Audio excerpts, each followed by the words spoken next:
Great. Good evening. Welcome to the delayed broadcast of the Board of Selectmen's August 20th meeting. This is a budget-focused meeting. First up, if we could all rise for the Pledge of Allegiance. I pledge allegiance to the flag of the United States of America and to the republic for which it stands, one nation, under God, indivisible, with liberty and justice for all. Just for the record, our meeting did start at 6 o'clock. We had hosted a public interview with a respondent to our RFQ for a town engineer, and we're now coming live for the rest of the public to see. First up is request for any additional items to the business tonight. Today is a budget focus, but is there anything of urgency that has to be put? No? Okay. Perfect. Our first public input will be no earlier than 6:45 for those who wish to add comment. As I said, we're focusing on the 2027 proposed budget, and we have tonight's agenda includes the library, general government facilities, code enforcement, health department, fire administration, ambulance, fire hydrants, fire hydrants, and emergency management, anything else we decide to add on afterwards. So that's what we're going to start with. First up, if we follow the agenda, is the library. So if you'd like to approach. 45, 50, 20. And just for the public, if there's anybody watching this evening, you can go to our portal, which is at https://bos.litchfieldnh.gov. And if you look at the top of the cross of the bar, you'll see proposed budgets as a tab. Click on that, it'll bring you to all the stuff we're looking at. So feel free to look along, watch along. Ann, how are you today? I am all right. How are you all? We're good. All right. Kim, you didn't happen to get my email about these, did you? I did not. Okay, that's fine. So, am I supposed to introduce myself or something? Yeah, that'd be nice. Ann Eiley, Library Director. So I just wanted to start. I didn't make copies, but I can give this to you to share if you want it. Just some statistics. So far this year, we've had 11,126 patrons come in. We've had over 16,000 physical books borrowed, which has saved patrons about $191,000. And then for growth, in 1930, when the library was 6 years old, there was 203 people in the town. We still have the same size building. In 2003, the population was 7,729. And the library patrons were 8,780. In 2025, our population was 8,704, and we had 21,512 patrons come through the library. So that's a 145% increase in 22 years. So just saying that the library does get used. It is worth the money that the town puts in. Basically on ours, it is, for the most part, level, except for the fact that we do need to add, we had an increase in insurance because we will possibly have one additional person who will need insurance for 2027, which is what drove our budget up. So it ends up being 6.43% increase, which is stemming from that primarily. Some other things in the budget to try and compensate, but insurance is expensive, so I couldn't bring it all down. Do y'all have any questions? Kim, the insurance rates are our rates, right? So we haven't got our rates yet, so that Correct. will give you increase. Correct. It'll go up, They have not got their rates either. We're looking at approximately 8%. How much? 8% is what we project. Okay. But until we receive them, anything could happen. Mm-hmm. I did just email you all the 2 sheets that Ann just spoke about. Yeah. And, for our insurance, we do a 75-25 split because our full-time employees are 75% of the full-time hours of the town employees. So our employees pay a little more, which is fitting. And the person you think is already an employee today, I assume? Yes. Okay. Just changing status? Yes.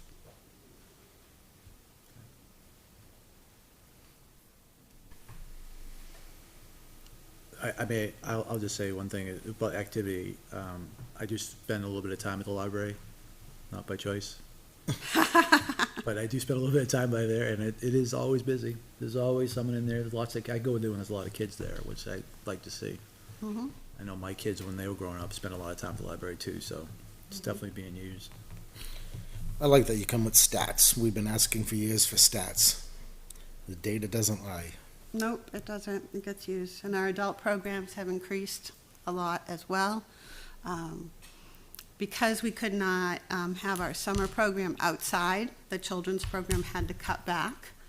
But our adult programs had way more.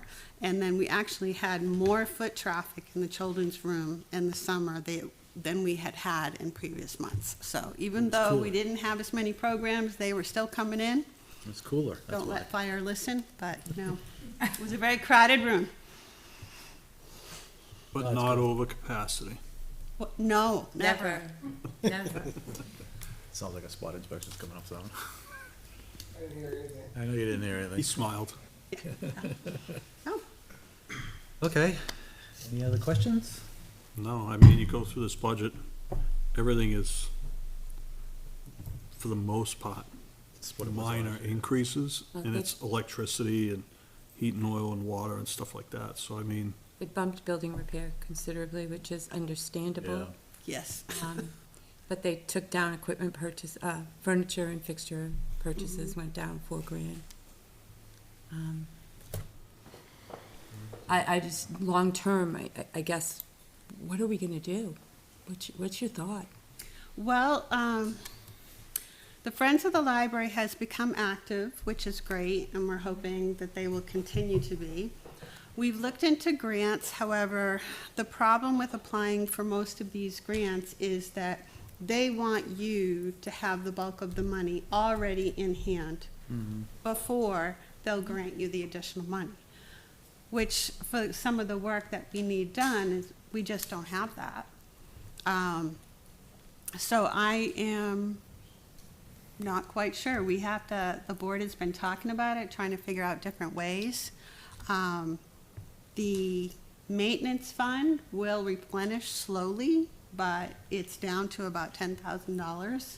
And we still have, you know, luckily the town is, the people have volunteered to donate so much money, and hopefully we'll get the impact fees to be able to use to do the septic.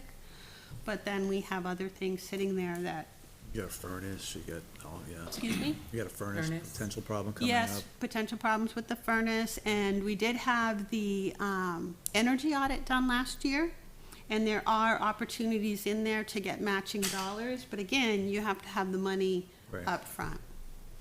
And the trust fund is, The trust fund is down to 10,000, which, okay, that's the same as the building. yeah, that's the okay. trust fund, yep. Okay.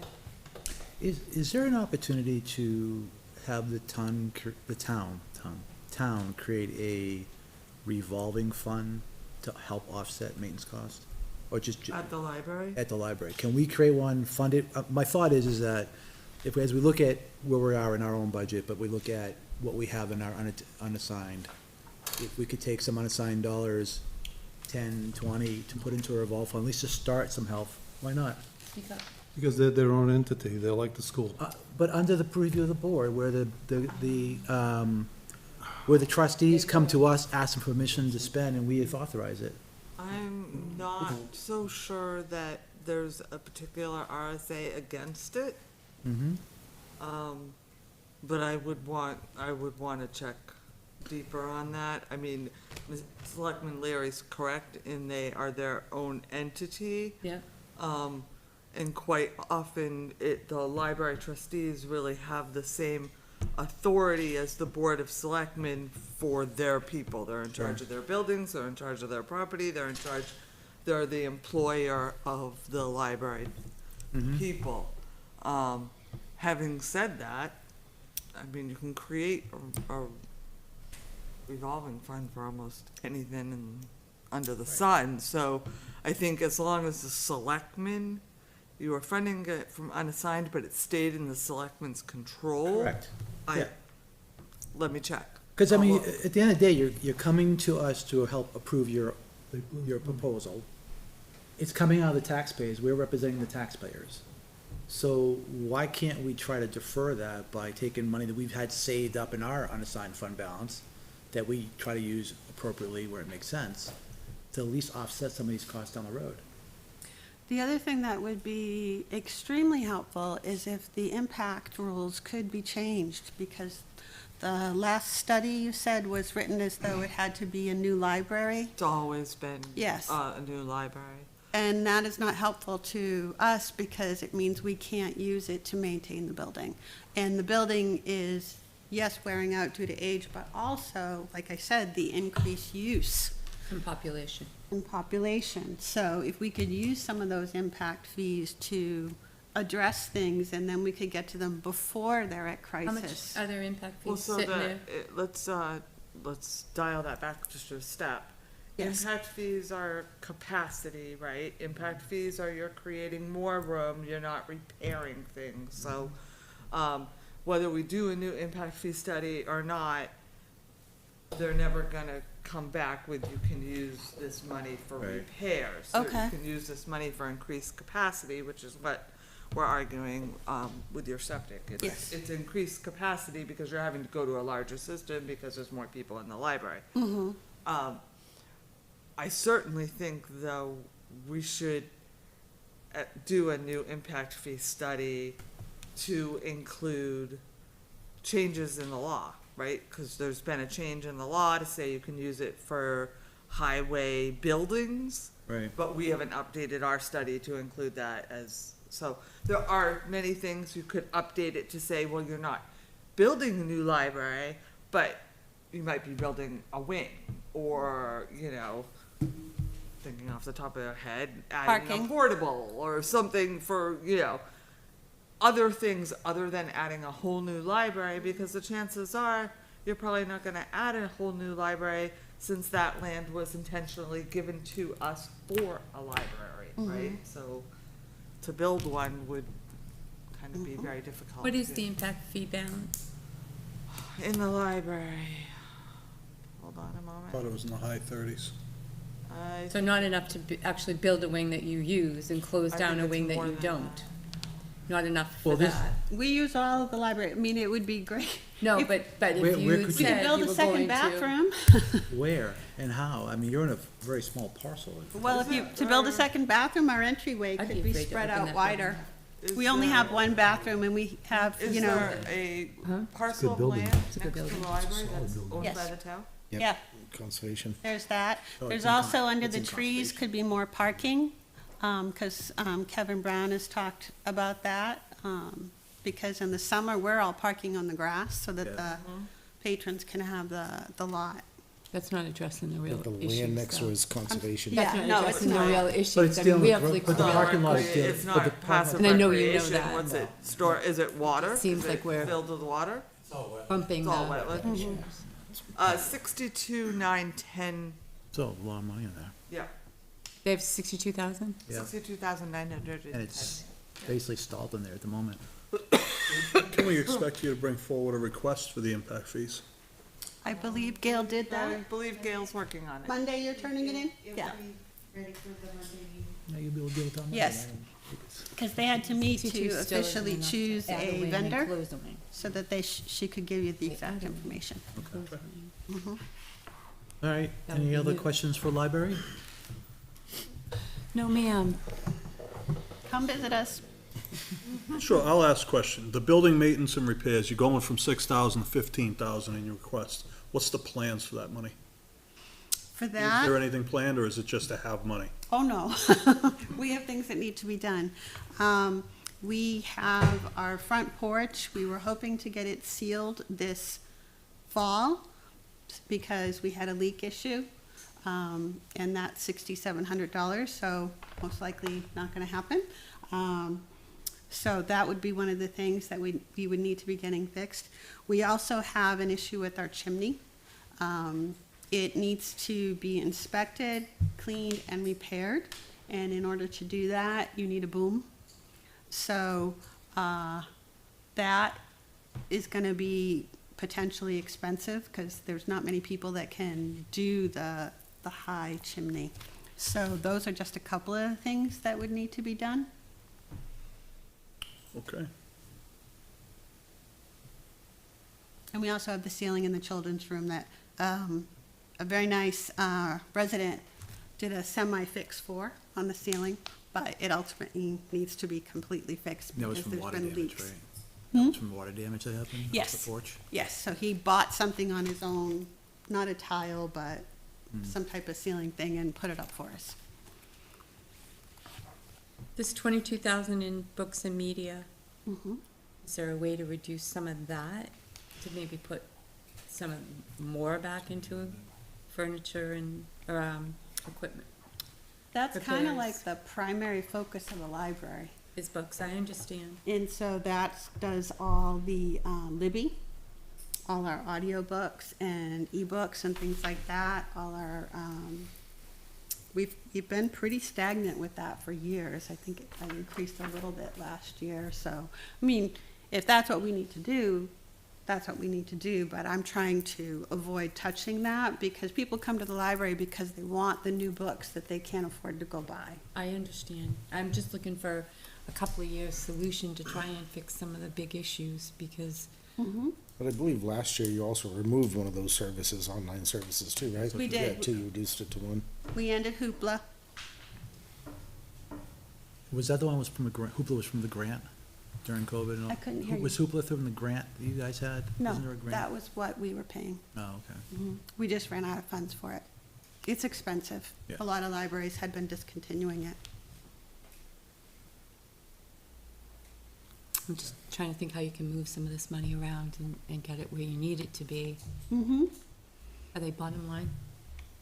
They're bottom line. Yeah, we don't have, we do the appropriation, the trustees spend it as they appropriately see, but all we can do is the bottom line, I mean, the That appropriation. might be a thought for you. I do get creative. I have some back pocket plans for how to move things You don't want around. to share those with us? Oh, Don't no, understand. Keeps them in her back pocket. exactly. I'm gonna go la, la, la. Shit. Okay, Yeah, thank you, Ann. all right, that's it. Thank you. Thank you. Joanne? Thank you, Ann. Okay, moving along, let's do general government facilities, 419410, that's just You wanna us, do- right? You wanna do public input first? Yeah, Oh, yeah, it's 6:52. So we'll delay that. We'll, open the floor for public input at 6:52. Rick Charbonneau, 401 Charles Bancroft Highway. So I'm Rick. back here about Mills again. I spoke with the police chief, so last Saturday night, let's go back. So originally in their site plan, they agreed to not exceed 7.5 decibels on noise. Because back a couple years ago, through 2, 3, 4 years ago, whatever it was, we came in and they were blowing off cannons at 10 or 11 o'clock at night. So they agreed not to exceed 7.5 decibels. Well, Saturday night, they were blowing off fireworks. So, I talked to police chief about it, so, well, we don't have an ordinance. Well, we don't need an ordinance, as far as I'm concerned. We don't need a noise ordinance. We need them to comply with their site plan that got approved, with the planning board approved. So we need to make sure that that happens. No different than they have a site plan and they're operating a parking lot without the proper drainage, without the retention areas being built, and without sidewalks that shown on that site plan being built, they're not done. And they're operating without those things complete. Then I came back a few months ago, I don't know, time goes by so fast, but what are we doing about the traffic backup? I don't believe the planning board would have ever approved the Christmas tree lighting if they knew there was gonna be backups to Manchester. They submitted a traffic study. They submitted that same traffic study to the state, everybody approved it. But this traffic study was no good. They said they would never have a backup at peak hours. Well, Thursday night at 4:30, when it's backed up to Manchester, Yeah. or getting there, is peak time. On Friday night, it's the same thing. So we have a problem, and Nobody seems to be doing anything. Nobody, they get to just keep going. You know, that things that should be getting done that aren't getting done. I mean, when we build a project, first thing we put in is the retention areas. We make sure the sidewalks are built before we get an occupancy permit. So back a month or two ago, I went to the planning board and I said, look, the planning board needs to somehow get involved in this, when you give out an occupancy permit. Because when it's not happening, and I understand we haven't had a building inspector that stayed proper, but Kim kind of got upset with me and they sent me a nasty letter that I shouldn't have done that and whatever. It's up to the building inspector. Okay, it's up, I don't care who it's up to. Somebody needs to pull this all together because it's not happening. When somebody gets a plan approved in this town right now, when we walk out this door from meeting with the planning board, they can do what they want and they get away with it. Nobody's counting trees. They are now. The new building inspector is counting trees, and I'm glad he's doing it. You know, he's just starting, so this is stuff that's happened before. But we're not following through to make sure that things get taken care of. So when I asked for the planning board to have some people involved, I mean, every town has the planning board signs off before, and I know they have staff. We don't have staff. Right. But maybe a couple of the planning board members want to volunteer to go do it. I don't know. But we need somebody to sign off. We can't just let these sites just keep going without anybody agreeing what's getting done. You know, I hope the building inspector stays forever, but if he doesn't, then what do we do? And that's what's happened the last 5 or 6 years. We just go through building inspector, no one's here. The interim building inspectors don't care about anything that we do. You know, they didn't. I mean, the new building inspector's doing a great job. I'm not here to beat him up, okay? I'm not here to beat up anybody, other than we need to get some of these things done. And what are we gonna do about it? What are we gonna do about the backup to Manchester? That can't continue to happen. So that's a 4:30 at night problem. You're saying that that's a study that was done? It doesn't matter, you should never. No, but I'm wondering, like, if they move their hours up a little, would that? They can It never won't- have it a won't. backup like that. Yeah, I think, Never.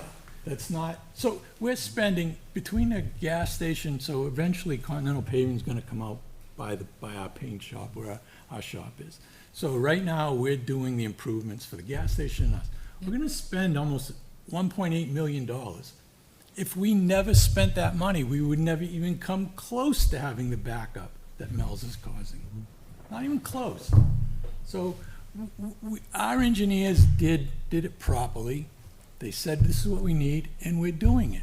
They got engineers to say that they wouldn't have any backup. Well, we know that's not true. So the traffic study that they submitted is bogus. And so they need to come back to the planning board before they open up again with what a real traffic study is and what they're gonna do to fix it. Somebody needs to have them come in and do that. Just. So, Kim, where are we in those inspections to make sure they're living up to their plan? What's been approved? I thought the interim was out there doing some inspections and identified things that they had to get taken care of. Jay was out there? Yes, so Not my Jay. understanding. But Jay was- Yeah, but Jay should have never been there neither, in my opinion. It should have been our inspector. But- So, We didn't have one? couple things. So I didn't draft a letter, and my sincere apologies on however it was relayed to you, but it was not correct. And that, hopefully that's been addressed. The noise issue, the chief did come to me. We went to the building, or the planning administrator, and she said there was no such thing included in the approval.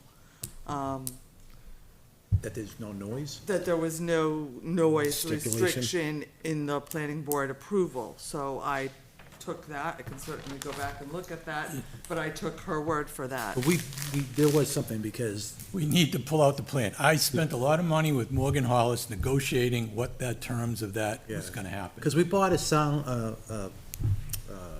Yes, I know. sound decibel Right. before bought this one. because You of it, bought because it was stated it only can do this, and we were measuring on the boundaries, spot check and Which depth of didn't, drop. which Never showed any never issue. showed anything No, above the it never 75. did, it never did, but So, traffic has been a concern. We see it when, Holly Jolly has probably been one of the biggest attractions that they've had Successful. for a while, and it's been very successful, so we don't really wanna, we wanna figure out a happy medium to resolve the problem.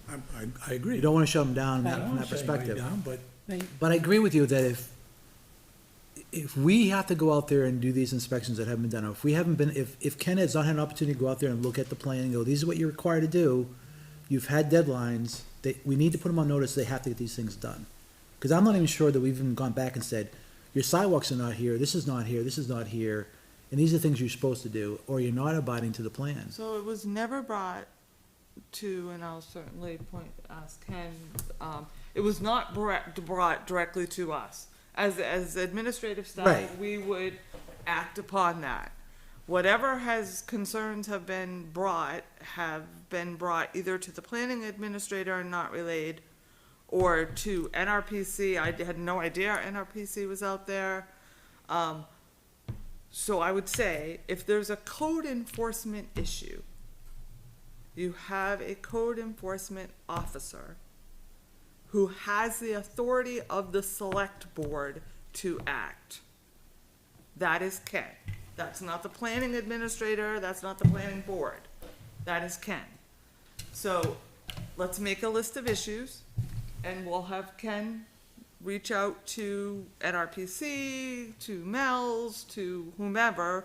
My understanding is there was also a lawyer on premise Yeah. with Jay, so I think we should I also think Andy Pullman was there. reach wasn't out to that lawyer, and let's handle it through the proper channel, which is code enforcement. he? I agree.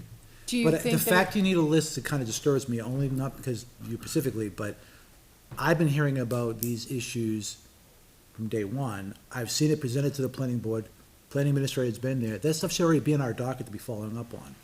And if it's not, my suggestion would be is Ken talk to Joan tomorrow morning and go, these are the issues I just heard about, what other ones do you know about, so we can go inspect and figure out what's really going on, and come to a determination and move forward, because we're quickly moving into spooky world, we're quickly moving into Holly Jolly time.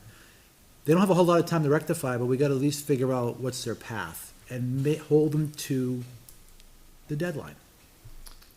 Again, Agreed. I submitted, you guys are the planning board, I submitted the plans to you, I walked out the door, they go in a file, nobody ever looks at them again. That's the gap we have to fill. Yeah. Okay?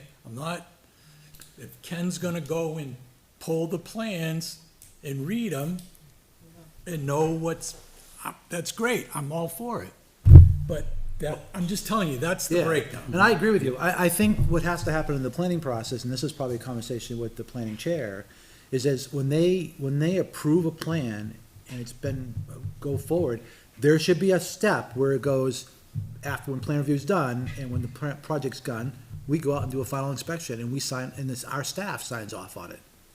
The planning board, by staff, you mean the planning board? No, I'm talking about, Okay, I'm talking okay. about Ken, I'm talking That's about. But what Rick wants is to add a planning board look at those plans. But what's They look at, happening, they're the ones that approved it. Right, but is then you once have a they're huge approved, they gap. never make sure it was done. you have a Again, huge gap that's- within the That's not their town. job. But that's the staff's job to do How it. about we, It's not the planning board. The planning board's role is prior to that, it's code enforcement. And that's basically what they said when Rick how came about, in. We knew how about they we had not this even gap. try to fix the problem right now and address the situation that's brought forward?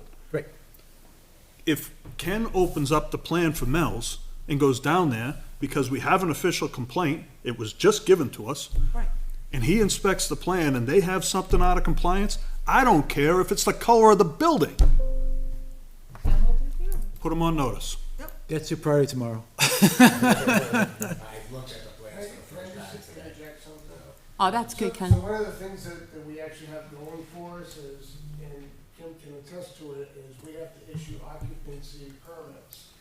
They're opening September 17th, so if there's something that needs to be done, as long as somebody gives the direction to the fire chief, then we can hold up the occupancy permit until they do whatever it is that needs to be done. That raises a great question, because I would think before you issue an occupancy permit, you validate with staff that there's no outstanding, there's no pending issues, they've met all the criteria, there's nothing outstanding on our side before you even issue it. So if that's not part of your process, we probably should make that part of the process. There should be no occupancy permit sent out without the staff, without the building department knowing it's even occurring, in my opinion. And I would say courteously would be notify the board that you've issued an occupancy of that size. You know, again, the drainage is not complete. It's been a complete breakdown, and TRC, that was part of what TRC was supposed to solve. It's a big breakdown, It absolutely. is. Yeah, and I think we agree. I and agree we'll with figure you. that out. People that do it right, it's not a problem, Yes. Yeah. you know, I mean, Tonight, you witnessed that we're interviewing for new engineers, and that's one of the questions I asked. Do they do that kind of follow-up work? Do they go through, like you've mentioned before, that in the site plan, it says you should have so many plantings, the lighting should look like this? And I asked, do you do that? And they're like, yes, we do have somebody that could go, you know, Post plans. post-plan, go look at it and say, you are not, you know, I know it's Ken's responsibility, but it would be nice to no, have. it's really not. It's Ken's responsibility, in my opinion, when it's done. Yeah, Project to is say- ready. say it's completed. So up until the town hires an engineer during construction. They should be inspecting it The town too, yeah. engineer comes out and inspects to make sure. From that phase to the work phase. is done. I mean, Ken can't be responsible. Can't be. Yeah, he's just one guy. Drainage No. going in, all the retention areas. When we say Ken as an entity, it's whoever resources we have. And I think it would be partly, could be town engineer being tasked to do those Going- closure During plans. construction, Going, it would be going to fine. Ken saying Yeah. that they have met these compliance requirements, and then Ken can. But specific to the complaint with regards to Mel's, I think, to your point, let's go out and do that inspection. They're not surprised by this. I know Yeah. they've been in here. I've seen Andy Perlman in here with it too. They're aware of those issues. What's that? I know they were supposed to call planning today about that. They were supposed to call planning? She's been on that to call. Well, I think code enforcement should call them and tell them to interface with you first. Because, in my opinion, it's well past planning. They've signed off on it, it's been done. Yeah. They don't have the capacity to go validate, that's code enforcement, and I think it's simple enough to go out there and But inspect the it. planning board can send the engineer out and charge the developer. We could. Whatever that We fee could. is, that's perfectly normal. You know, Yeah, I mean, And I especially, think if Ken finds issues, Right. deficiencies that need the engineer, we can all that's engage it. exactly what we're gonna have to do. So We could like take it in, a whole nother route. If it's drainage, MS4, hello. Yeah, it's a bigger We problem. can call, CEI, we can send CEI out there tomorrow because they're our stormwater Yeah. engineers. We have a contract with them. We can So we can certainly we do can it. certainly do There a is a- lot, but I'd like Ken to evaluate. there's a big drainage problem there, the drainage is not correct, it wasn't built correct, and it's not complete. Okay. Okay, it's still dumping into the river and it's not supposed to. I think, let's give us some time to regroup here and get Ken to get out there today, tomorrow, well, tomorrow if you can, but obviously, today or tomorrow. Today's already gone. There's another thing, if you drive Doc, in yeah. in the parking lot across the street, they put a culvert in, they never finished it, there's erosion going into the ditch because they never finished it, they never cemented up the head walls, it's not done, it's been like that for 2 years. Okay. The other issue that we have is they got a variance for 75 cars to park on the opposite side of the road. Right. It was 100. 75? 75, that's all it's supposed to park on the other side of the road. On the house, opposite where they cross the road. 75 cars is what they have a variance for. There's nobody watching, and the problem is, all this stuff happens on the weekend or nights. There's no one to talk to. It's almost like they bank on it. Okay. I think at this point, I think all of us are fairly aware of some of the concerns. And it's just been repetitive, I think. It's been over and over again, and we've got to move it forward. And we do have a building inspector. We're going to chain into his desk. He's not going to leave again for the 10 years. We know where he lives. I think we're keeping him. So we're going to try to keep him as best we can. But I think give us an opportunity to let the staff go out and do their inspections, come back to all of us to figure out what's really going on, and we'll figure what the next steps are. I do believe Mel's wants to rectify it. I do I as do well. believe their priorities might be in different spaces than we are right now, but I think we need to get an opportunity to identify those deficiencies, get it out in writing, so we can document it, notify them of their deficiencies and give them a deadline, and if they can't make it, I would hold the occupancy permit until at least we get the phase that we want to go next. I was gonna say, we need to come up with some, I mean, Mel's is one issue, but we have many occupancy permits that we issue, and we either need to set something up so that if the building has issues, they need to send it to us so that we don't issue that permit. How about- We have a policy. How about the policy is it goes through an approval process through the major departments through TRC before you issue it? For every one that we do, every year. Maybe commercial occupancy, why not? Commercial especially. Commercial especially. I mean, Should go to TRC. we do the schools, we do, Oh, I'm not worried about town entities or school entities. I'm more worried about the commercial or other businesses. I would assume if that entity came in front of the planning board and had a requirement, that you would get TRC to sign off that it's actually ready to go, that everything's been validated and done before you issue the occupancy permit. right, but we've been issuing the permit for Mel's for years. Right, I for understand. 15 years, so I mean, unless somebody tells I- us they're having an issue and building doesn't tell us, I have no idea. That's why I Well, say it this should is be the part of the reason for that's why TRC. TRC should be the docket, right? If you have an occupancy permit pending, it should be on that TRC's meeting to talk about. So, again, I know Mel's is the focus on this part of it, but I just think it may be a It's better better. practice overall, that the TRC talks about those permits before you issue one to make sure there are no deficiencies. So we don't get to this problem, because once they have their occupancy permit, unless it's a temporary one, how do you stop them? No. Right, or how do you enforce what you want them to do? Right. And again, I believe Mel's wants to do the right thing, I agree. right? So I don't think, I think maybe they've been told, oh, well, don't worry about it, you can do it when you get to it, and that may be why they've been relaxed on, but we need to fix it, and I don't think we can, do whatever. Like the firework thing, we don't have a noise ordinance, and I get it, and I understand that part of it, but like, I was actually there, and I thought it was a great fireworks, and it was over by 9, a little after 9, I think I did, a little after 9. But we do have a noise. Noise ordinance, yeah. We do have one. We do have we can't do. exceed 75 decibels in this town. But when- Which fireworks It's in the absolutely, regulations. right. Fireworks are hard to deal with, though. But it's something that happens That's a lot twice, line. but it's something that happens twice a year. It's not like the rock and roll music that pounds, that makes you crazy. But two times a year or 3 times a year fireworks is a little bit different situation.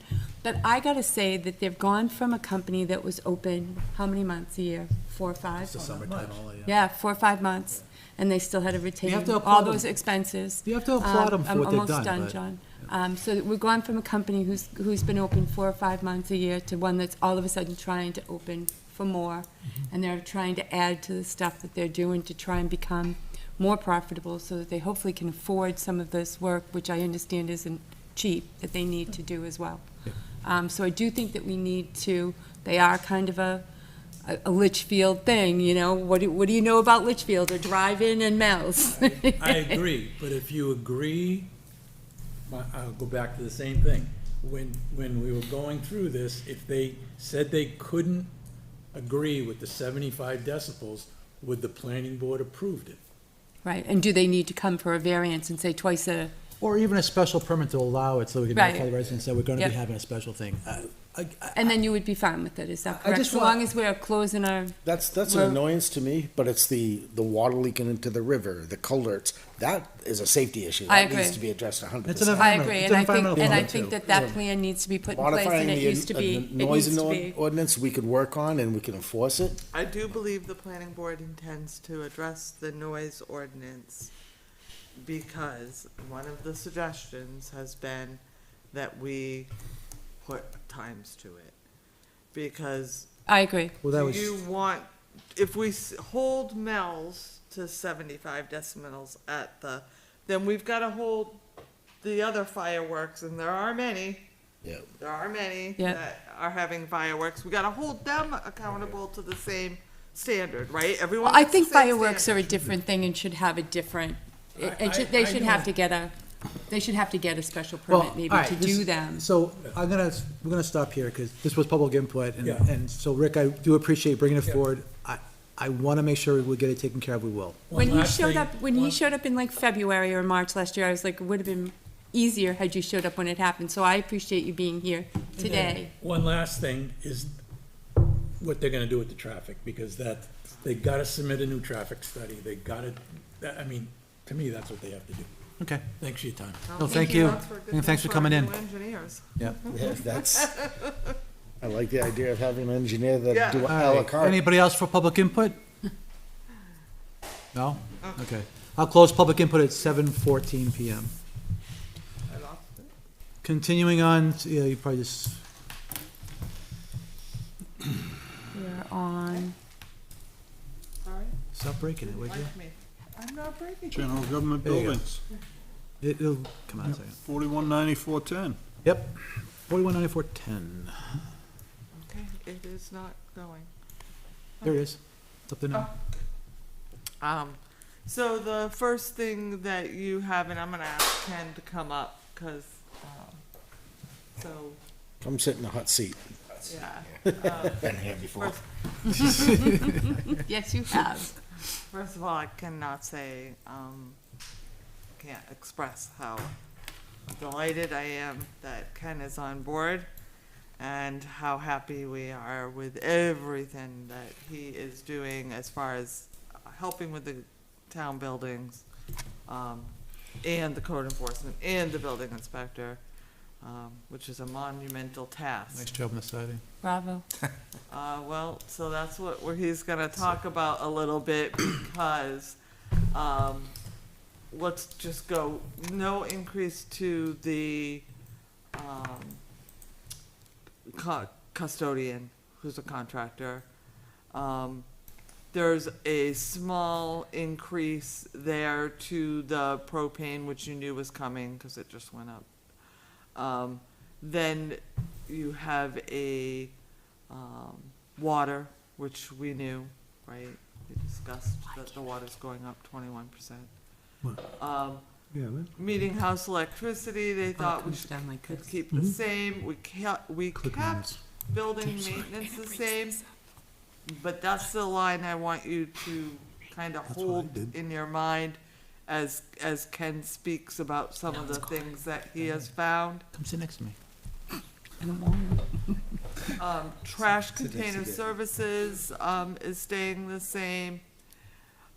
The equipment repair and maintenance, we put up just a little because this year we did, contract with an HVAC, contractor. We got a very good deal on the annual replacement of filters and the cleaning and all that. And it's up about $500, in order to have that all done, but, you can already see the difference in the building. Gasoline, of course, we know is up. That rate right there, the 3.70, is the rate that we were given to use for our 2027 budget. No one's saying it won't go higher than that. There's obviously nationwide problems that we Big can't 410 today. address, but that was the vendor's best guess. 379. So everything else is the same, so I wanna go back to line, government maintenance and repair, building maintenance and repair for 30, because Ken did, look at a couple areas of the building that I think we need to discuss. Yeah, so one of the things, we had a couple of ridge caps fall off, and I went up on the roof on Can you Monday. pull the mic a little bit closer to you? Better? Doesn't change the room audio. That's Speak true, up. that's true. So I went up on the roof and to check out the ridge cap and put those pieces back on, and noticed that most of the ridge cap can just be pulled off the roof. It's That wouldn't surprise falling me. off, yeah.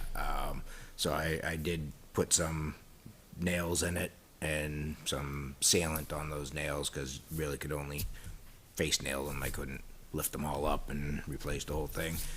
So I think one of the big things, we need to have the roof evaluated on the building.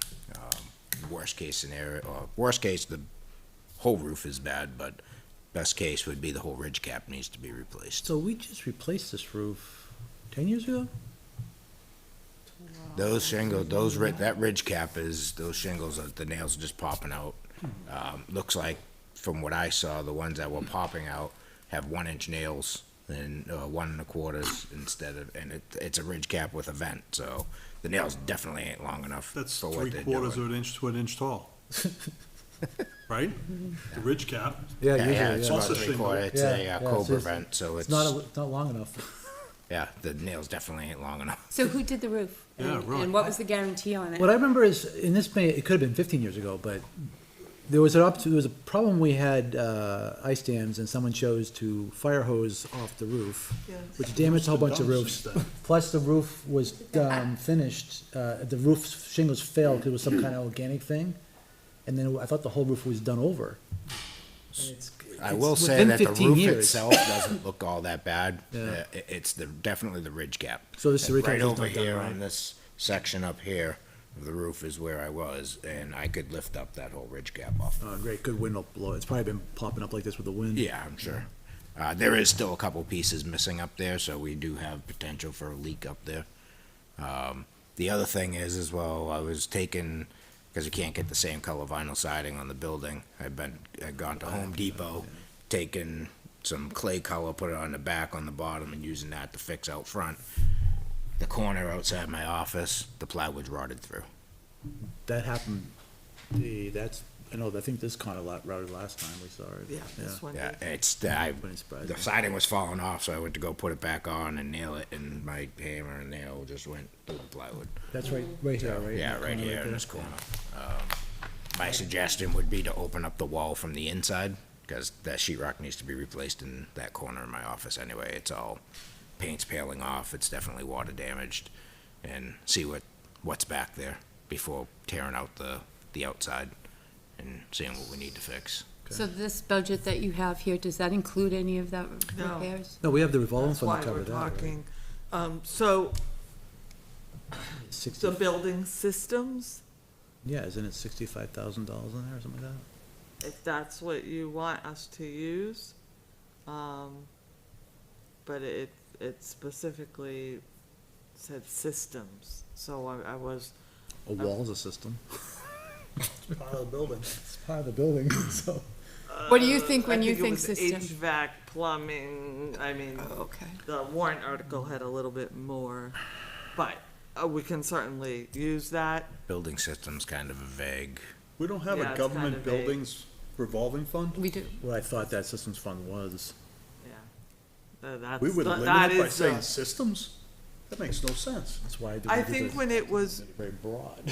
when it was proposed, when it was written, it was because you had systems failures at Talent and you had systems failures here.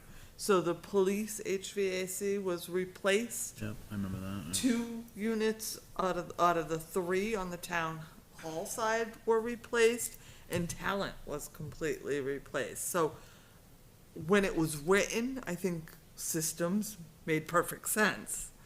I would say it should have been made broader, but, I mean, there's nothing to say. To me, I don't know if we can, I don't know if I would be in support of adding it to the budget. I think we should go to warrant to create that revolving fund that makes the right sense and fund it with unassigned. If unassigned is available to use. Yeah. Before we try to put in the budget, we're already $300,000 over the tax cap as it is, and just Yep. put it, even if we put $10,000, just throws us $310 over the tax cap. Right. So So we estimates, can, get estimates. yeah, with then your we'll do bids. permission, we can get some estimates. Let's do that. And- The roof would need the estimate. I mean, if need be, I can open up the wall in my office to see what's back there. You know, it's a piece of Ed, sheetrock. are you prepared to live in an office without walls? Yeah, Okay. God, I love this man.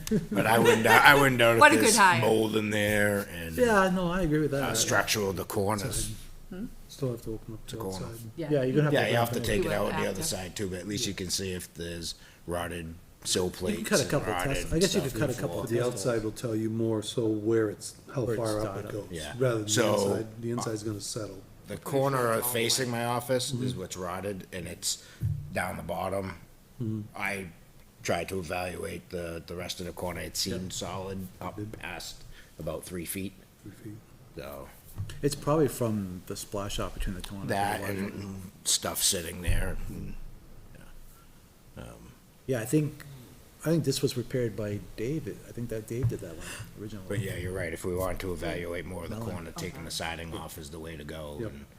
And maybe ice and water shield the whole thing on the Yeah. repair. Yeah, and right now we have that, You guys tie back on it? the steel up there No. on the edge, the Yeah. metal plates. No, for the water For dams. the water, yeah. Ice dams, I mean, sorry. Might be worth putting, some heat tape up in some of those corners. But that's gonna take electrician for electrical and all that stuff. Or we just insulate the attic better so it doesn't create the water dams. I have a brand new house and it, still get ice dams. You're always gonna get ice dams. Okay, like I said, I would try to figure out what the estimates are and we come back and we can decide we put it in here or we do the warrant article, what makes more sense. I don't know anybody else's thoughts. So we're up I seven. don't know that we're gonna have the money, but, That's why I think it should be on a I standalone mean, instead we of can, voted. we Yeah. can leave it here for now, and I mean, when we do our review, we're gonna have to make cuts from somewhere. Well, it's not. It's not in here right now, that's why. It's not in there. No, That's but there gen- is that's 10 in here for general. For general emergencies. And then but- we could say that we were going to rely on that Yeah. revolving Yeah. But do fund we this wanna year wait till and March? remove it. There is a way to Well, move no, that. I think, Choice. I think we have to What's fix our this. spend on that money this year? General buildings. It looks like in 2025 was half of it. Yeah, I mean, we just got the assessments this year. Thanks to Mr. Kidwell for, and we're slowly going through them, so, since, Ken was hired, we're slowly starting to get all of the items finished. So 2022 was 14 grand. 2023 was $7,300. And then 2024 was 68. On the default year, it was 5,000. I'm sure it was just reserved, and so now it's, it's at 10. It's in line with the spend rate is every year over year. We're up to 7,000. All right, we're spent 9 right now, So far, we spent 9. 9122. Okay, so we're already out of money. Got about 1,700 left. Yeah. I say we move that money out of this budget and just rely on the revolving. We have to create the revolving first. So I But would we not had it. remove it. We don't have it. It's systems only. Government systems. I mean, we only have 2,000 left out of the 10. Yep. I'm looking at, yeah, I said 1,700, 16 Oh, and okay, so change. something else charged since this report last week, but if we take that 10, we have nothing. Right, well, I was thinking that if At we the budget, rely I'm on the looking at revolving, expenses. but, because I thought it was revolving, but it's Should bring my systems iPad at too. this point, but Yeah. I would say that would be a place I would cut, and I would rely on that other money to take care of the work that needs to be done. But right now, with the way that warranted article is, you can't. Yeah, prepare I new mean, my warrant. only concern with that is a bathroom goes, I need to I would get a still use that plumber here revolving account. immediately. That's the revolving I fund, would still yes. use the revolving fund. But that would be, bathroom would be considered a system. Oh, okay. Well, okay. You have to have some money in there to maintain Yeah. your building. Yeah.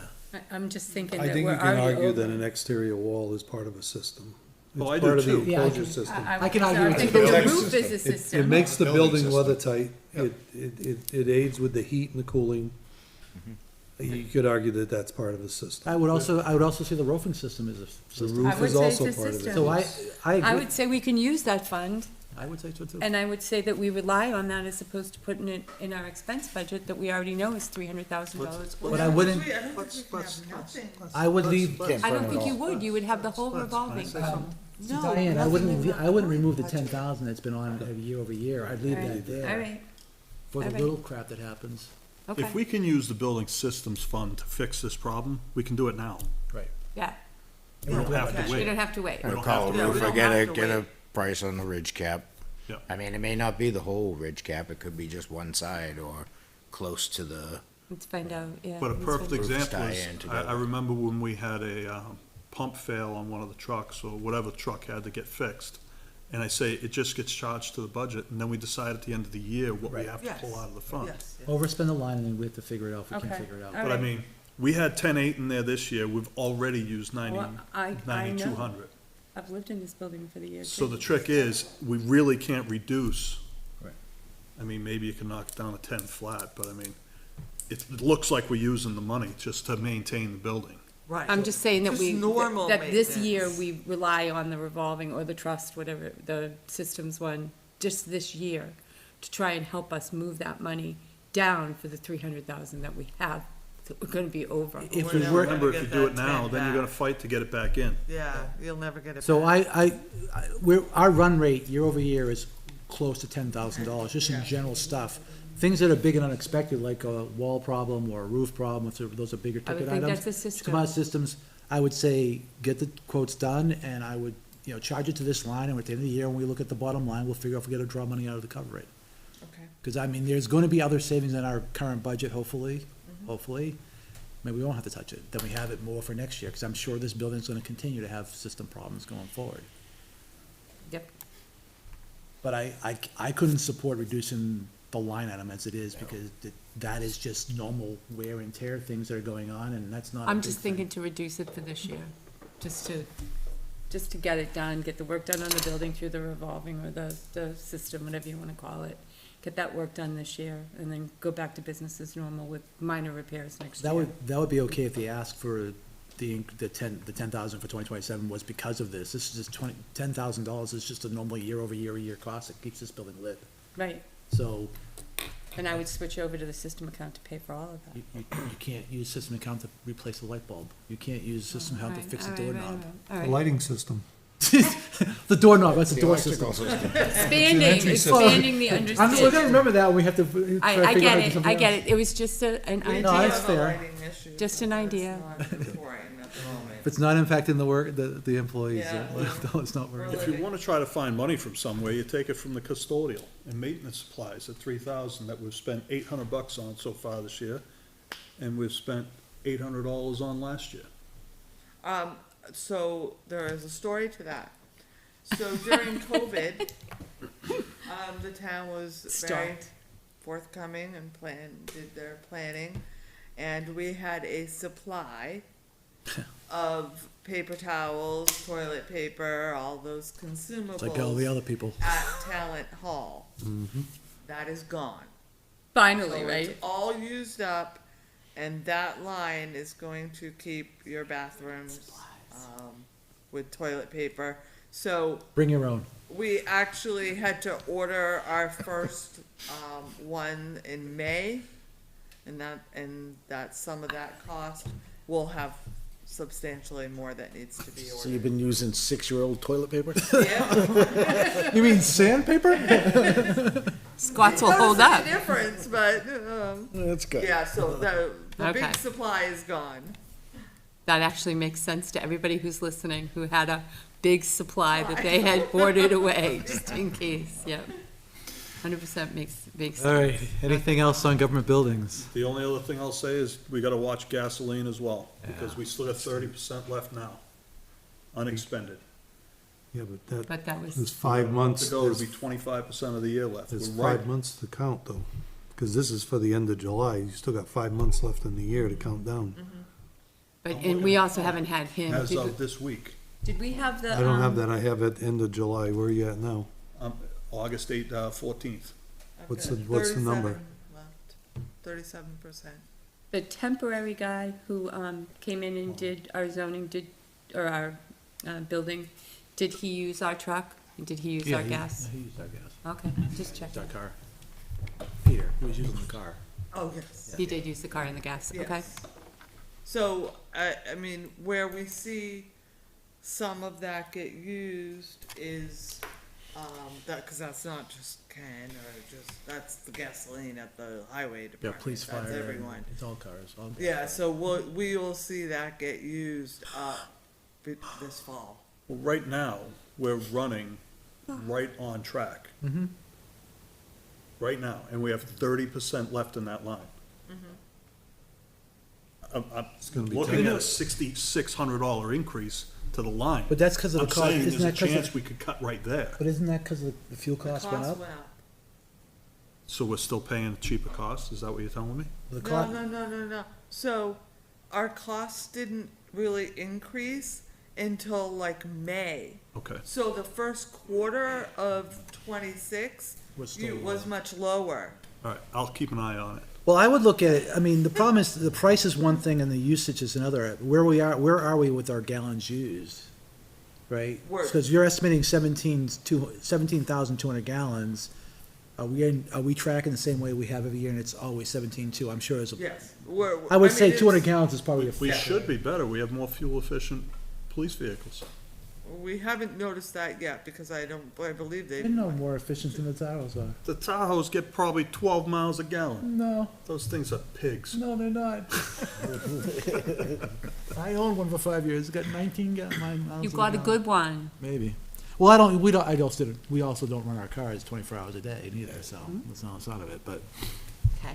okay. Anything else for general buildings? No changes? No, well, we're not, Yet. do you have any yet, yeah. Okay. All right, Do we want to take the rest of Ken while he's Yep. here? yeah, we can do code enforcement and health Let's department. continue to beat on Ken. So we'll go to code enforcement, which is 424120.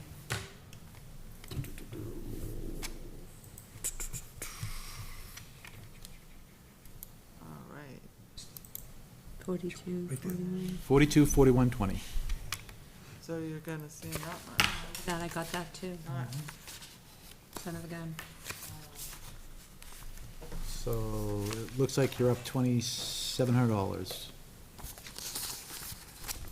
which was driven by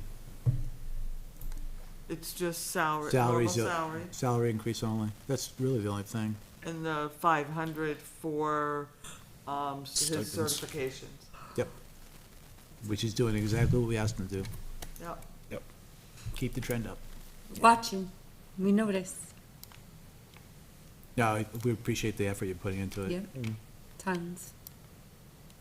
Spend Hopefully a it's lot of building- time in that book. I hope it's building confidence for you.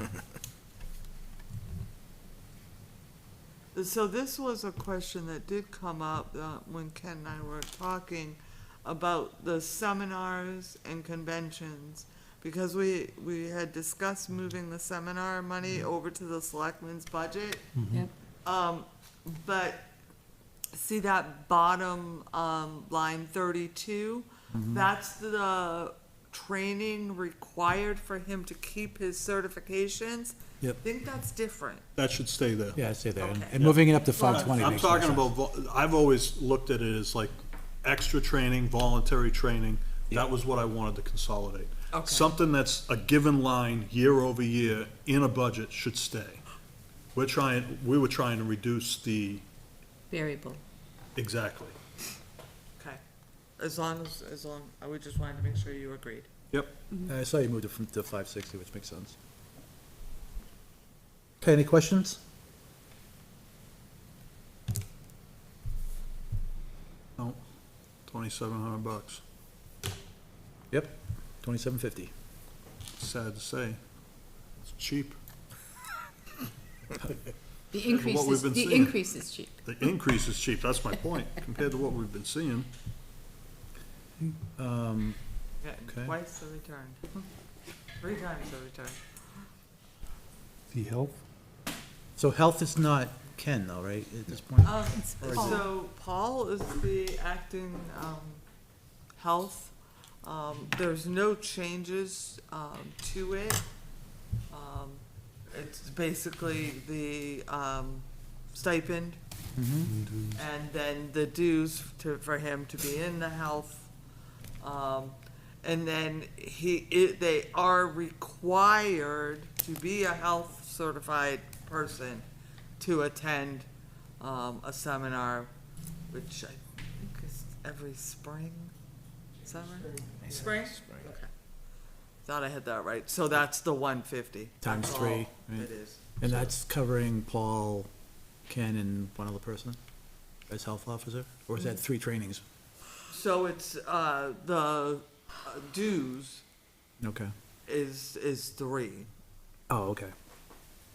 Yeah. Okay. Because Cool. ideally, if Paul was not here, Ken would have to Right. jump in. If Ken and Paul weren't here, then it goes to TA, which don't ever do that. Do not do that. Okay. Any questions for Health I'll just Department? give it to Doug. Any questions for the Health Department? Okay, hearing none. Thank you. Ken, thank you. Thanks, Ken. I can. See you in the morning. Next up is Fire Administration 4220.10. I know these guys. Everybody got your Bring them popcorn? up. This is gonna hurt. I don't know Bring what the you're pain. talking about. All right, I'm gonna switch over 220. to this. 220. Chief Deputy, kindly introduce yourselves to the public, in case they don't know who you are. Doug Nichol, Fire Chief. Ed Clancy, Deputy Fire Chief. Evening. Good Hey, evening. before we start with them, I'd just like to take a second to thank them for, Saturday, we had an incident out on 3A, and these guys were there, and they were very professional, and they did a fantastic job with an injured gentleman from town. Not enough thanks goes out to the folks when they do real nice stuff for people, and you guys were very, very good. You should be proud of your department. Thank you. We'll make sure we relay that information. Thank you. Yeah, I've said it before, it's the unseen things you guys do, both you and the police department. It doesn't get enough recognition. Nope. And it's adds to the tone of what the town is and who the town Right. is. Every time. And thank Ed for not posting a picture of me in my T-shirt. Now, I'll see that one Is it a later. whole t-shirt? Very We'll inappropriate. sell that one back. Well, now we have to see it. We'll sell that one back to Very him later. inappropriate. All right, the floor is yours, gentlemen. I wear it with pride. Sure. So, good evening, everybody. Bad boy. We've gone through, like we've done in previous years, we'll do the same thing that we've done, which is, won't present anything was a cost neutral. So if it didn't change in any way, I don't have it in my slides here. If it went up, it's here. If it went down, it's here, with the totals and the total ask. So we have, just at the top, I mean, it sums it up right at the very top. The increase from the 2026 approved budget is $276,665. That's the total increase from what we're asking for and what our 2026 approved budget was. Now, let me tell you where that comes from, and you'll see between the next two slides how it totals up. So we've got a total wages increase. 20% of that, about 20% of that, $218,000 of that, roughly, is a warrant article carryover that'll come from the warrant article for the overnight coverage into our new budget for 2027. So while it looks big, and it is big, it's, a lot of that's warrant article carryover, and there's not much we can do there. But I'll walk down, if you have questions, I'm glad to answer the questions. I'll just walk down the different accounts. So contractually, the fire chief has an increase for 2027. Full-time goes up about $5,800 simply because of merit increases for our full-time staff. The call line item, so we talked a little bit about, and I need my reference here, we talked a little bit about, a $218,400 carryover for the warrant article. So you say, well, why is that not a bigger number? It's not a bigger number, so that number takes into consideration not only the carryover, it takes into account an increase of $536 for storm coverage because the average salary is up about $1 for the firefighters, and we base that on 536 hours. We anticipate that we're gonna have 950 calls with an average of 3 firefighters that respond to the on-call, from the on-call force. And then we've actually got a reduction. So since we've employed the overnight coverage for the town, We've reduced, we used to have 2 on-call members. We'd have an on-call officer, which we still have, because ultimately we need an officer to be on, or a third man to be able to effectively staff the truck, especially if we go mutual aid or if we're rolling out to a structure fire.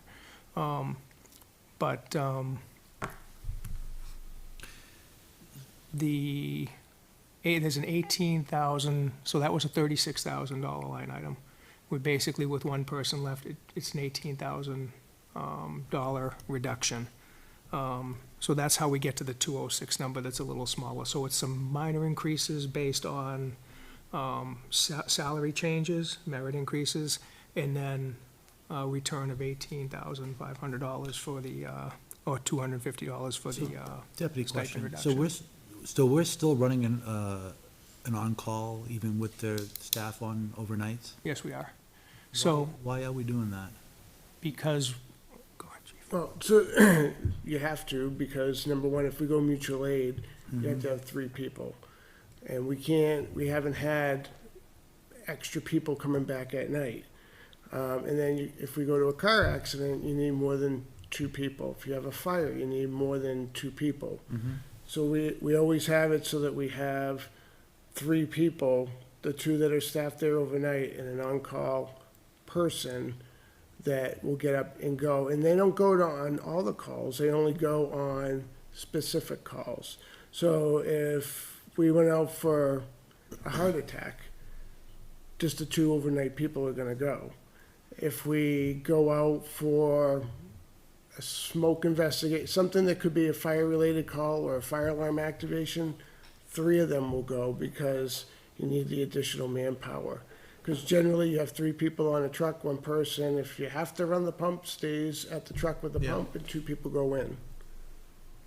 So that's the initial response. With regards to the call firefighters, they come in to handle either the second call or add additional manpower to the first call, because we get a lot of simultaneous or back-to-back Yep. calls.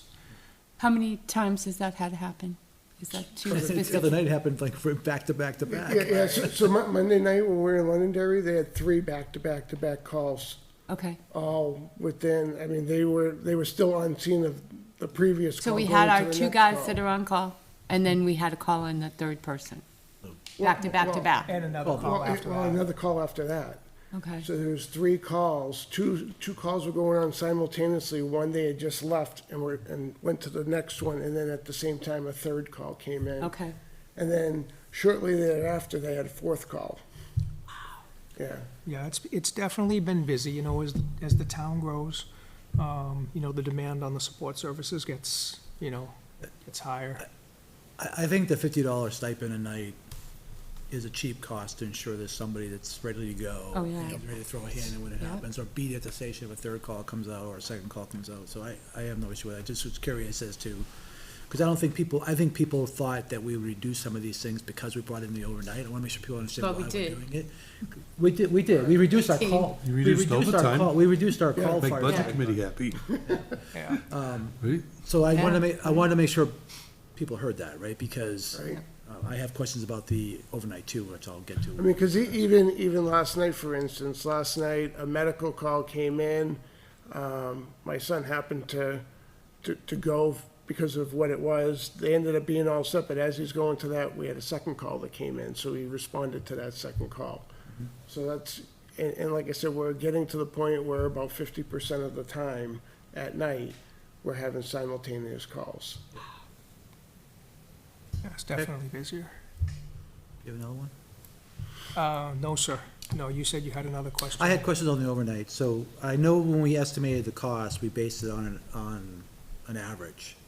And I'm curious we've had several months now in place.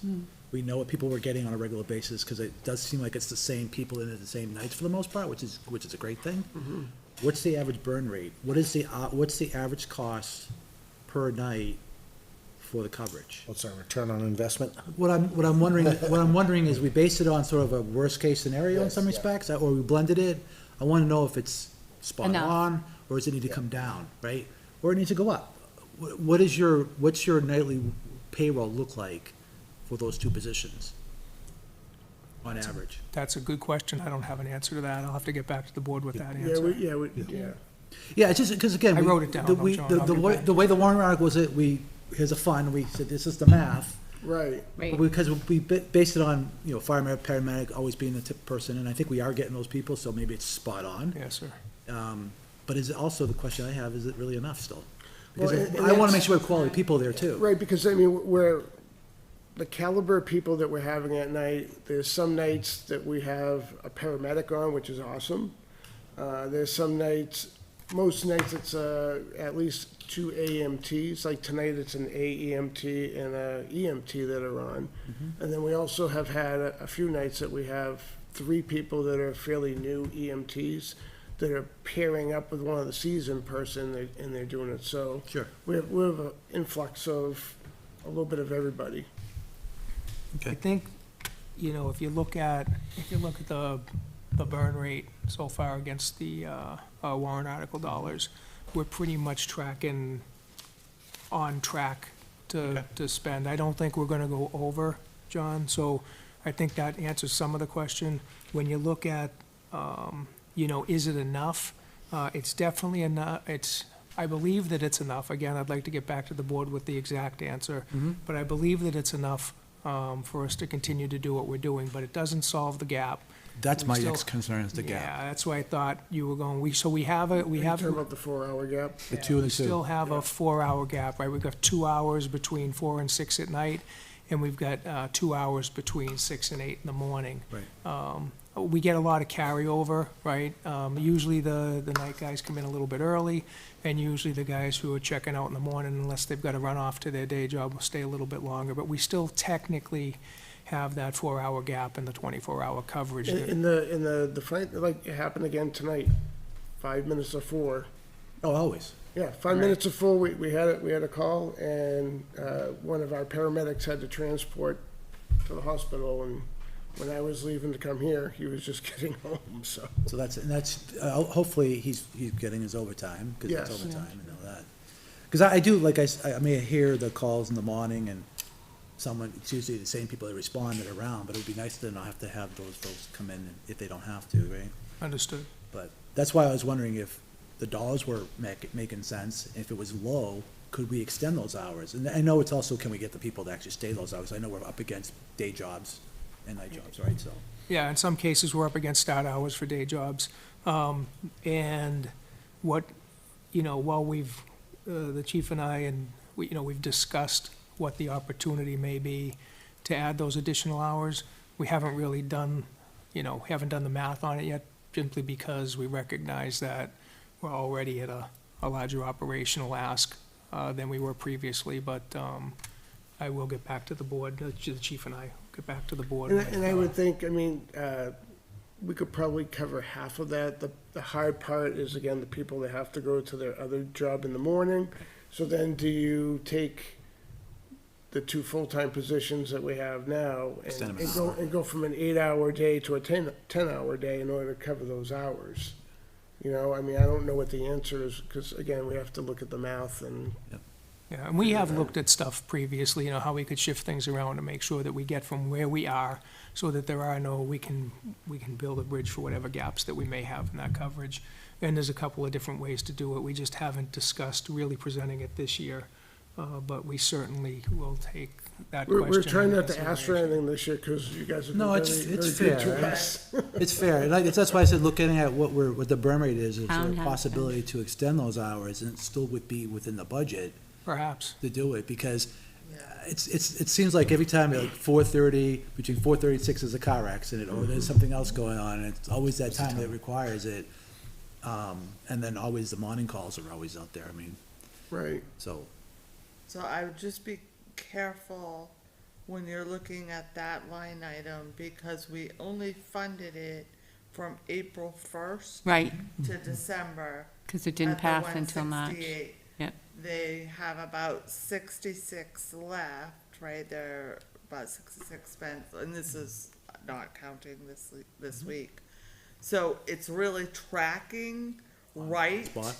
but you could look at the 66% and say, oh, they got way too much. Well, No. it's only counting from April 1st. Right. Fair. The dispatch service contract, I don't see that up on your board. It is, so what I've done respectfully is I've just put up the wage stuff first. If we're good with the wage stuff, we can move on. For the That's fine. most part, the only thing back in the wage stuff that's a notable discussion is around the inspector. Yeah. All the other wages are basically merit increases, average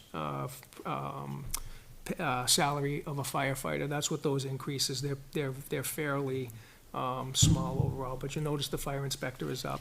And the fire inspector is up because we're doubling the fire inspector's hours from what he's done with us previously, simply because of the demand that we have in town with all of the building in the schools and the businesses. And there's some catch-up work to do, and then there's some frontline work to do as we continue to add businesses to town and so forth. I don't know, you want to add to that, Chief? Yeah, I mean, basically, as everybody knows, Steve Doobie retired from Hudson Fire. He was only available to work nights first before. He was working one 4-hour night a week. Unfortunately, most businesses are closed at that hour, so a lot of what he did was home inspections for, healthcare, for kindergarten, that type of thing, doing the school inspections, and then whatever businesses happened to be open when he came in at 5, he would be able to do. So now that he's fully retired, he's transitioned to daytime, so he's working an 8-hour day every Tuesday. And by doing that, we can go out and really get back into doing the inspections that we haven't been able to do, update all the business listings and emergency contacts for all the businesses in town, which we will share between all the departments. So that's what we're working on right now. So that's the notable change there operationally that affects that number. With regards to your question for dispatch service, that's the second line item there.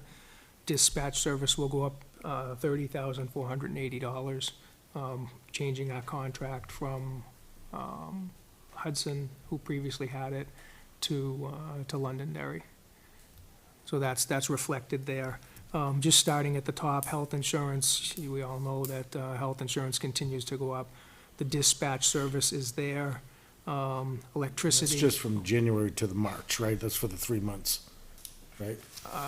That is for 2027, that'll be the increase Oh, for that would be, yeah, that won't 2027. till March, yeah. Yeah, because I think we have 17,000 something in that line item for Which 2026, one, for the dispatch? a dispatch. Yeah, 17,200 is what it is for this year. Oh, Right, so okay, it'll it's be going like up to 47. 3480 next year. Yeah. Yeah. Electricity, is going up for everybody. That's what we anticipate, that we can expect. With regards to water, again, very marginal increases, but, we're all suffering from these price increases, both personally and professionally. Station maintenance, small, subscriptions, again, pretty minor. Fire department equipment and maintenance, we're expecting to go up because the cost of repairing the stuff has gone up. And a lot of the times it's finding the vendors that can come out to actually do it because everybody's so busy. So we're not getting any deals unless we're fixing it ourselves, which we do a lot of. We have a lieutenant and a captain at the fire station that own, one of the call captains, they own maintenance, so they do a lot of the work around the station as far as upkeep. Saves us a ton of money around HVAC and things like that. So any place we can, take on responsibility without creating, problems for ourselves, we do that. You'll notice the fuel increase. Again, we're all suffering from the cost of fuel these days. Minor stuff, custodial supplies marginally up. Uniforms and accessories is up simply because we have more staff. Can we go And- back to fuel for a second? Yep, sorry, which one? Fuel. John? It's up $4,500, Right, but the gallons didn't change, right? Because we went from 5,000 I gotta go back to to, yeah, I'm trying to make sense of that myself, because in 22 it was 7,600, 23 was 9,200, 24 was 7,200, 25 approved was 6,500, which was expended at 84. I don't get it. And 26 is approved at 5. I don't get it. No problem, So- let's take a look. Was it just a hack of the budget? Last year, Yeah. we were quoted a low rate. And this year, we're finding out that it is tracking higher. This year, when I went back and specifically asked, for the rate, this is the, okay, on-road diesel? Click on this. Is that right? Yeah, On-road diesel.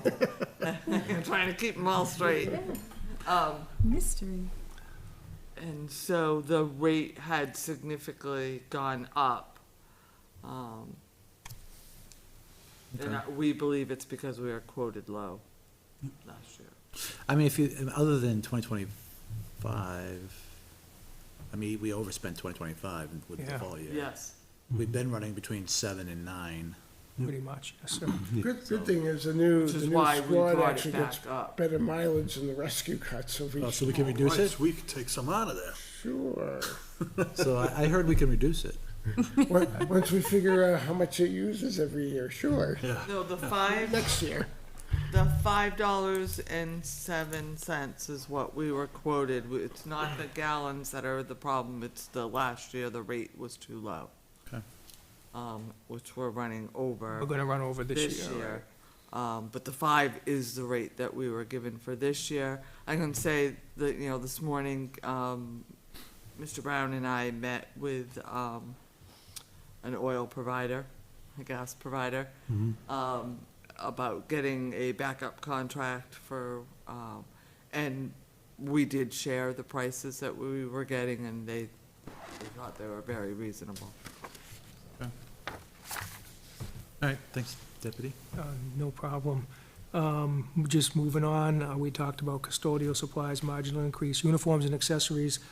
We're up on uniforms and accessories because we have more members on the department. They're gonna require, a pair of pants, a pair of boots, whatever it is that they may need. How many people we have on the roster now, Chief? Do you? We're up to 42. So on a good note, we've been getting a lot of people applying for the per diem from like Pelham, Nashua, and a couple other places. That helps keep the cost down. Which is good, because even though we're coming in with more people, though we're still not, you still only have 2 people at night, 2 people on the weekend, so it's not like they have scheduled hours, it's not like the call department. We do have to provide them with gear. Londonderry did, if you remember, a few months ago, give us 30 sets of fire gear at no charge. So we made bank and made out on that. So the only thing we have to do is give them uniforms for when they actually work. Okay, nice. Next line item, protective gear. Speaking of protective gear, so the challenge that we have with the protective gear is the cost went up a little over, I think over $1,000 a set. So we try to replace 7 sets of gear, 6 or 7 sets of gear every year, because the fire gear is good and rated for, by NFPA standards, 10 years. So what we don't do is we don't wait for 10 years and try to replace it all. We try to replace it incrementally, A rolling schedule. throughout a schedule. But the cost of that did go up, and that's the reflected gear cost that you have going up there. And we used to do 6 sets of gear. I changed that to 7 sets of gear for this coming year, simply because, again, we have more members. And our members, even the per diem members that come in from other departments, they don't bring their gear. Like, we have Hudson folks, Londonderry folks, Manchester folks. They don't bring their Manchester gear. They use the And Litchfield gear. not to mention they're not allowed to. Right, yeah. So, we need to make sure that, obviously, we have more staff, more members. We have to replace more gear. Medical supplies is up again for the same reasons that we talked about, with the number of calls going up. A good, 60% or so of the calls that we get every year are medical calls. And we use equipment, some of the equipment we try to get back from the ambulance. When the ambulance comes, if we can get some of your basic supplies off of the ambulance, because we don't end up transporting to the hospital where we can restock. We'll restock from the ambulance, you know, the folks that we've been working with in Hudson and Londonderry, whomever comes over, Bedford, depends on the ambulance that comes. They're very good about giving us the stock, and then when they get to the hospital, they'll restock it at the hospital. Because So that- they're billing the patient for whatever is being used. Right, that does keep costs down, but there is a lot of stuff that still we have to order on our own, you know, to keep the engines stocked with the supplies that we need to provide that service. FD provisions, I bumped it by $75. We use the FD provisions account at the larger events that we'll get, the bigger structure fires, the brush fires, the long-term incidents that we end up with, hazmat, whichever it may be. And we'll use the provisions line item for, sometimes larger meetings we'll have for the department, and just feeding the crews that are on scene for these longer incidents.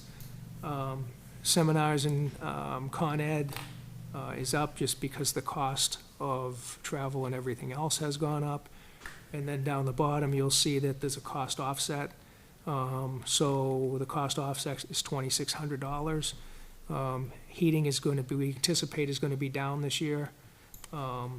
We anticipate that, or we know that we'll save some money on software contracts, and same on the uniform allowance that's been rewritten in the chief's contract. So if you take the 2,603 away from the 54 main budget increase ask, you end up with the 51,949 on the top. If you take that and you add it to the 224,17 that we had on the previous slide, you get that top number, that's the 276,665 ask. So that's how we ended up there. I also have, when we're ready to move on, I have the emergency management. So 342 for a second, so it's software contracts. Yeah. So with us pending to move over to Londonderry, I am responding is gonna go away. That's how I understand it. So that's 825. Is there, I don't think we should do it now as we find out what we're actually gonna do, but that would be one reduction that I would suggest. Right. You have CAD module integration, you lowered it from $2,800 to $2,000, but my understanding is there is no cost to what we're getting from Londonderry. I think we're gonna have to buy a license There's a license we have to buy. They're gonna give us all their software, the red alert and everything if we choose to go that route. They're gonna give us one of their accounts, so we have no charge for that, but there was $1,000 licensing fee for something that we had to do. I thought their CAD was Red Alert. That's what they're using. No, CAD. that's, What are they using no, for Red- CAD? I'm not sure what they use for CAD, it's not Red Alert. Red Alert is Just the IR. like the IR, and the reason that we wanna go to the Red Alert, Hudson's the only department that doesn't use Red Alert. Everybody else around us, Bedford, Merrimack, They all use that Red Alert? and what happens is Red Alert is all tied together. So when we go mutual aid, if we're going to Bedford or Londonderry or Pelham, it'll show us their Red Alert, where their fire hydrants are, where their Knox box are. It'll give us so much more information when we're responding mutual aid. And right now, we're kind of on an island because us and Hudson are the only two that use the I am responding. Right, so just for clarity there, John, with regards to the question, we have, you know, in that line item, the $700 decrease was for the CAD module integration. Originally, we expected it to be $2,800. Then we were told it'd be around $2,100. Now we're finding out it may be just $1,000. So that line may further go down. I didn't take out I am responding.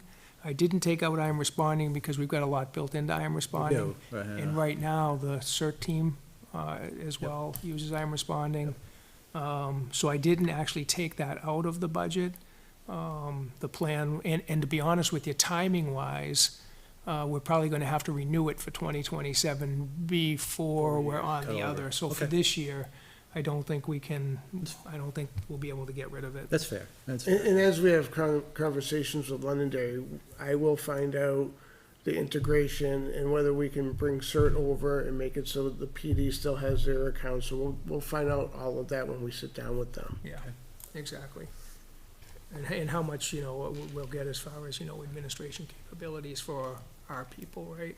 Or if it's something that, we have to be hands-off for, but we'll find that out during those meetings. And that's really all I have for you fine folks. Okay. Cool. Any further questions? Wow, that was nice of them, you fine folks. That was what it was. He's buttering us up, guess. Just here we go. Good. Now he's gonna hurt us. Buckle up.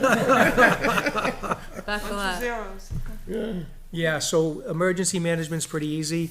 Actually, no, Yeah, he's I'm not done yet. Sorry. Oh, questions? boy. Oh, jeez. I asked 3 times if you were ready, and you guys kept Wait a minute, talking. you're a fine sir. Yeah, the floor is Steve, yours. I Go don't know ahead. if I mentioned, but really, that shirt, really nice. The glare's kind of a problem. Station repairs and maintenance, you still got 68% left in that. You have plans for that?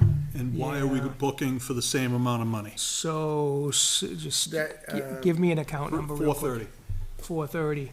So 430 is, so that's heavier at the end of the year for us. That's all the Yeah, that's all, that's stuff. the generator maintenance, it's the door maintenance, the Plimo vent stuff, which is usually a fall thing for us. That's why we're trending high right there right now. Okay, because last year you were actually low on expenditures as well. Yeah, Instructor services, 391. You got 86.6% left right now. give me that number again, sorry. 391. 391. Yeah, so,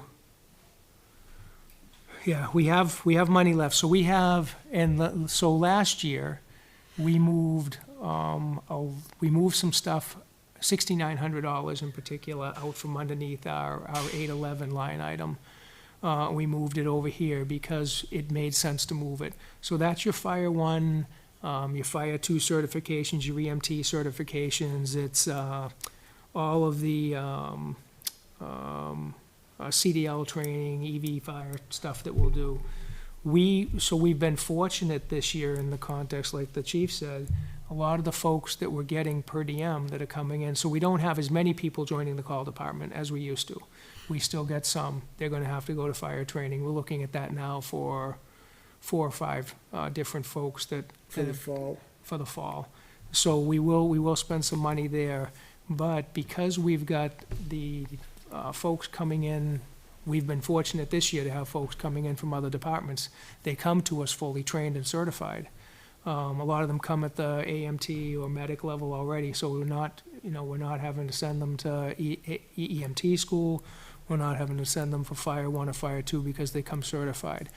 But that doesn't mean that next year that won't change and we'll get more Fire And 1. also the other issue that we have is, just like with everybody else, the state of New Hampshire is down on instructors.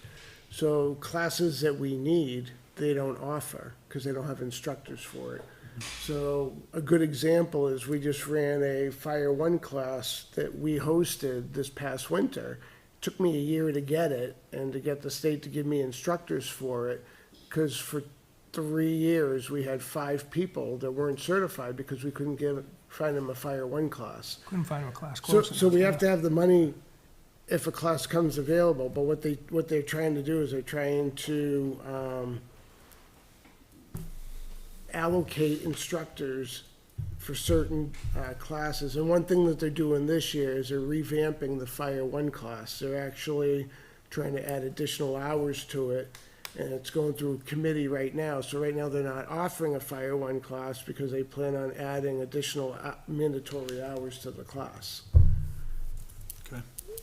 I just look at it as 26 approved, is 16,780. We've used $2,000. Yeah. Last year you used 5,500.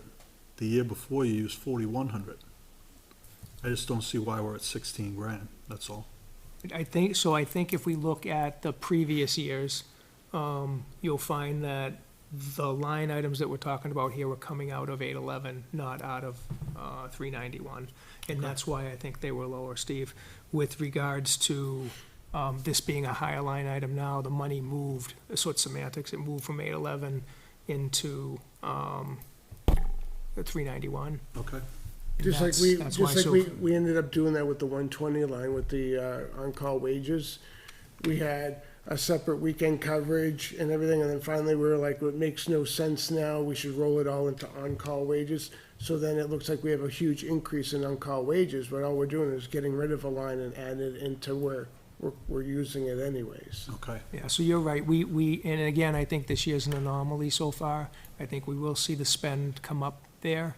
But it's a tough line to change too much or to down too much, simply because if we get 5 call firefighters next year who want to join the department, we have to send them to Fire 1, we send them to Fire 2, we send them to EMT school, and we pay them for those hours. So that line item gets eaten up pretty quickly. So it's very hard to predict. And right now, we just put 3 new people that have no fire certifications on this year.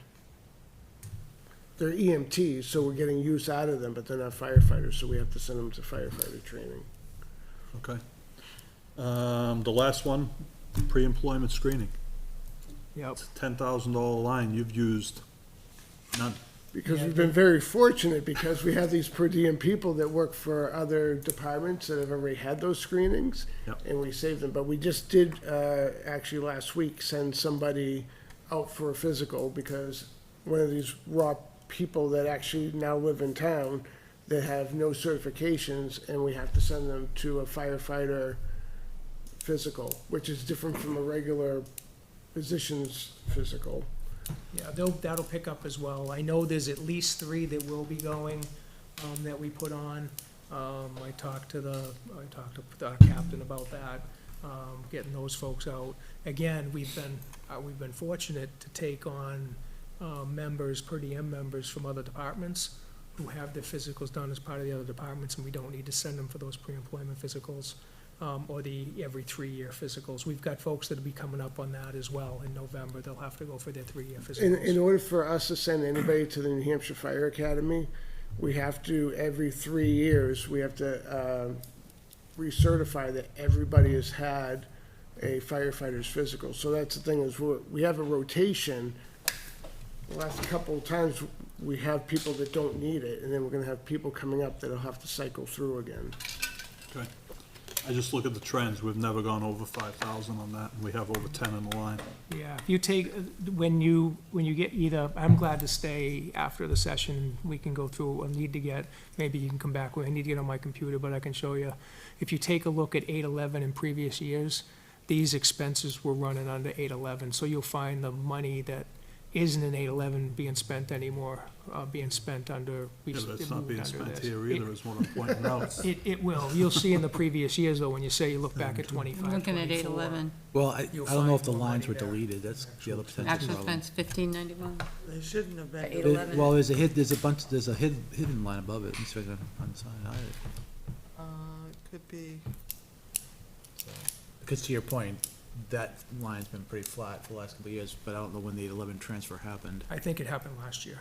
And then the last ones were gear, books and periodicals, uniforms. I assume that that's all end-of-year stuff that you tackle, Correct. because all of those are in the high 80, 90% left. Right. And I wasn't sure and I think I had told the board before, when we got the grant for the squad, we have to get it in service, and it's pretty strict when you buy it. So I was gonna use all of our new equipment money, and then also I wanted, because I have a bottom line budget, I was saving to make sure that I had enough to equip it, and if I had to, we would take it from other areas. So I waited on that specifically for that, so that now, like I have Jason and Paul now, starting to order the stuff that we need for the end of the year. And with regards to 670, the books and periodicals, we'll be getting our NFPA subscription.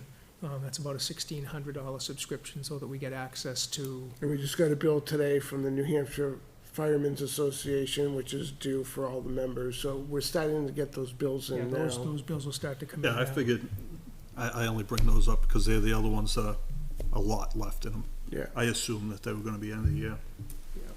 The last question I have for you in this whole budget is if we're gonna institute a wage plan for the whole town, which would include you guys as well, and we needed to pull some money out of your budget in order to incorporate that, where could we go? Where would you lead us to go in your budget to cut? Yeah, so that's a very fair It's a question. loaded question. Yeah, We've already had the best If you watch answer. the Well, yeah, other there's meetings, already you'd been one know good it was answer coming. already once before. The best answer's already happened, so. Can't top that. I would say let's talk to the police department. Oh, dude, that is so opposite of the other answer. Because I'm sure you probably said the same thing about me. No, No, he no. didn't, but now I'm gonna tell him. Oh, he heard you.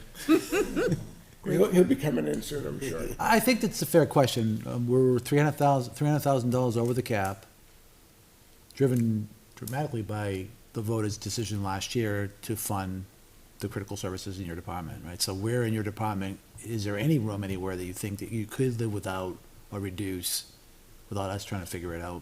Because that's, we'll do a bottom line cut and make a decision, right? So Kim gave us the heads up at the leadership meeting this afternoon, so I will Be say ready. that. Which was good. So I think that we can find the money, because it's, to me, and I had said to you guys before when we were talking about the ambulance service, our people are grossly underpaid, and we're very fortunate because they can go other places and make a lot more than here. So I stay would, with us. so we would like to fund that, and we will find the money to be able to do that, because you can have all the equipment and all the trucks in the world, but if you don't have the people, Right. Steve, it wouldn't be, I don't think it would be, in all fairness, it wouldn't be one particular line item we would take it from to fund that. It would be multiple line items. We would give a little bit of everything to of a fund that. But reduction. it's pretty important, and we would do what we need to do from our standpoint to make sure that, we're the, Keeping our peeps. We have a great group of people, and I'd hate to lose any of them, and they're well worth finding the money to do that. Especially the deputy chief. So maybe you might wanna sharpen those pencils just a little bit. Just a little bit. Okay, All right, anything else? that exhausts my questions so far. Are you sure? So far. All We're right, not going back, Steve. if we're done, we're gonna go to ambulance. I'll just start and say that, the deputy, the chief, and myself had a pleasant meeting on Monday with Londonderry. The outcome was favorable for us, obviously. So I'm appreciative of Londonderry accepting their terms and taking us on, so we'll see how that goes progressively, so. I'm excited. I'm really We're excited. excited. Good. Actually, I got a lot of text messages from guys from Londonderry. They were excited, and Great. a couple people said, I waited my entire career for this to happen, because they've actually been trying to court us for probably the last 12 years, but they just haven't had the capacity to do it. So they're all excited. They seem very much like us, so I agree. not the boards. Yeah, I think Yeah, not the board, that's for sure. it's a big win-win. Yeah, it was. Yeah. It was a very big win. We appreciate it. Late night for you, though. Yes, it was. I watched it and I was like, Yes, it was. So we're still working through the process. Yep. So there's some, we got legal review of the contracts, ambulance is done, dispatch is still with them. That should be the easiest. Right? Yeah, no, ambulance, I sent a while ago because Yeah. I knew it was going to be a significant amount of time. Once those are finalized, because they're an intermunicipal agreement, they have to go to the AG's office.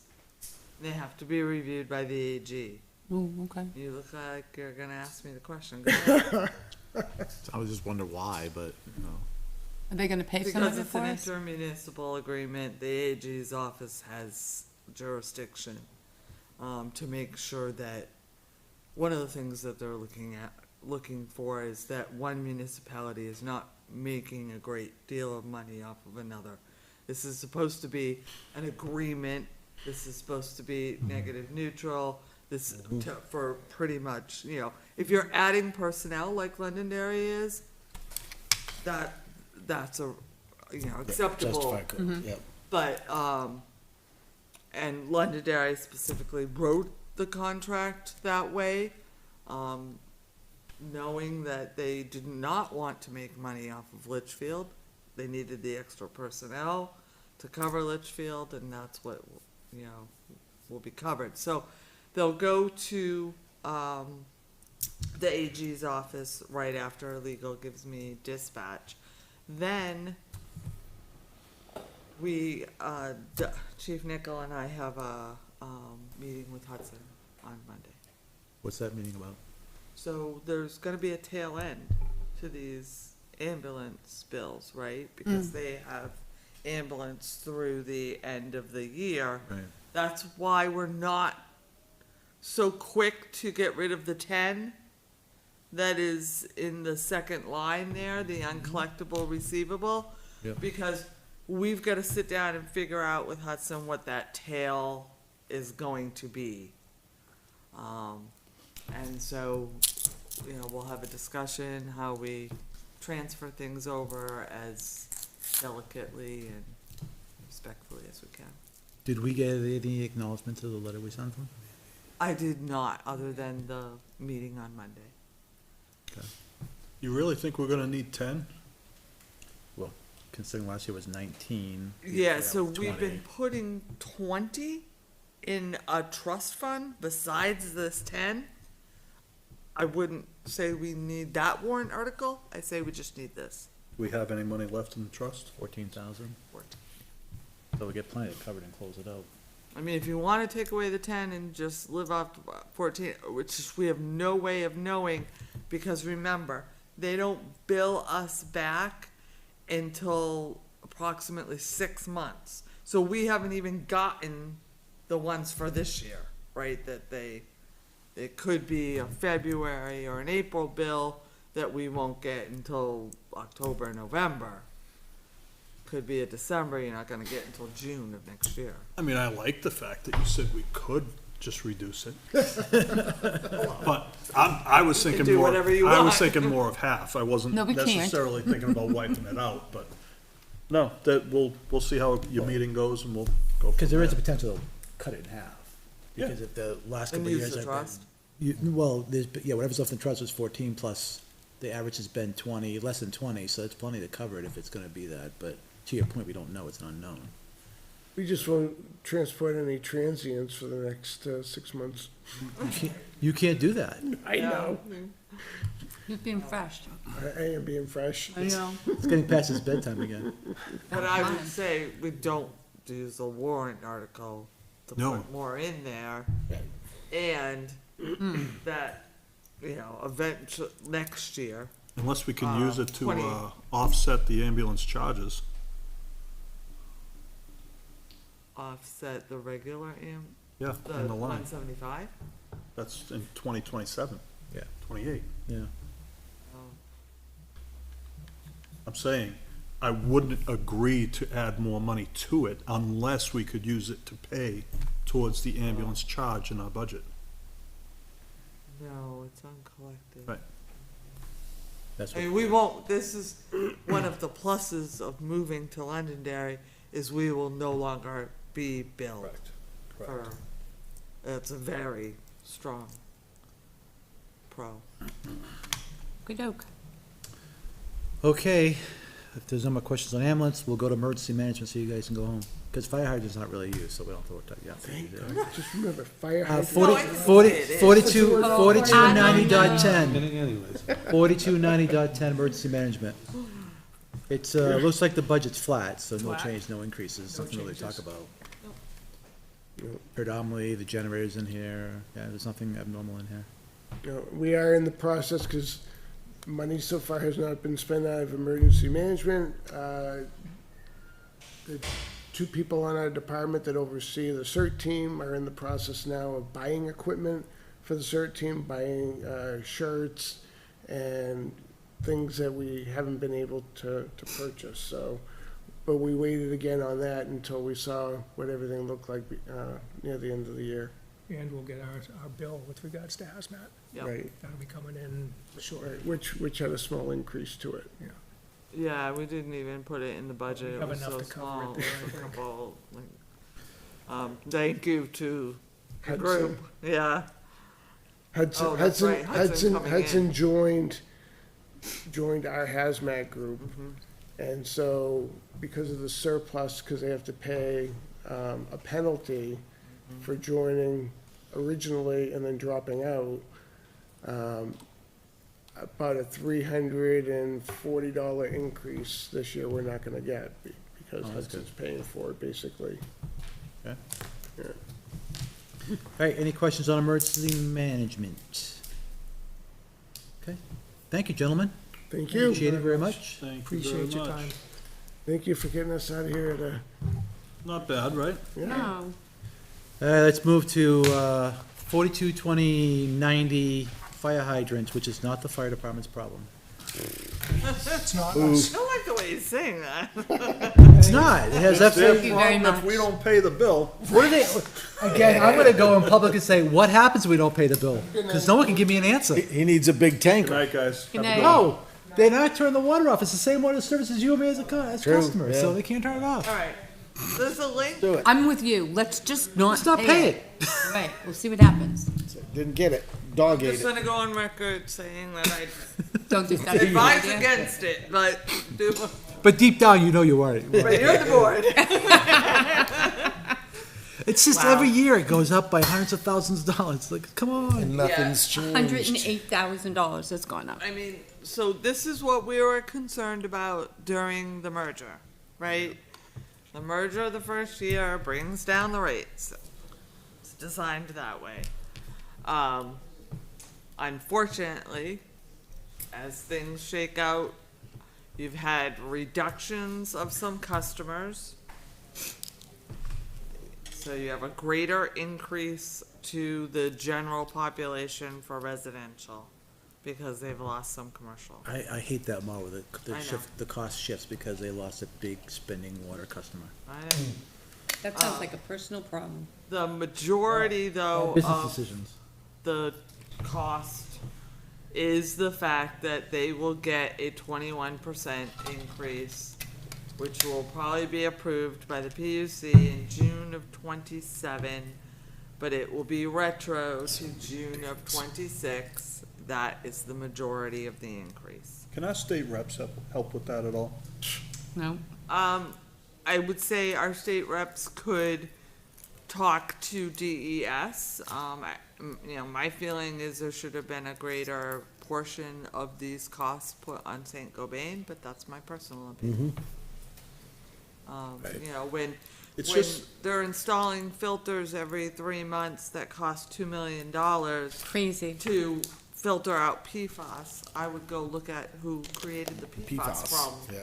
That we know created it. Yeah. That there is evidence to the same. Hey, Guess, on the plus but- side, we got some water lines and a bunch more hydrants to pay for. Yeah. And they're adding them, I mean, so Talarico, Corning, Rose Meadows, and then we'll have more when Colby goes on.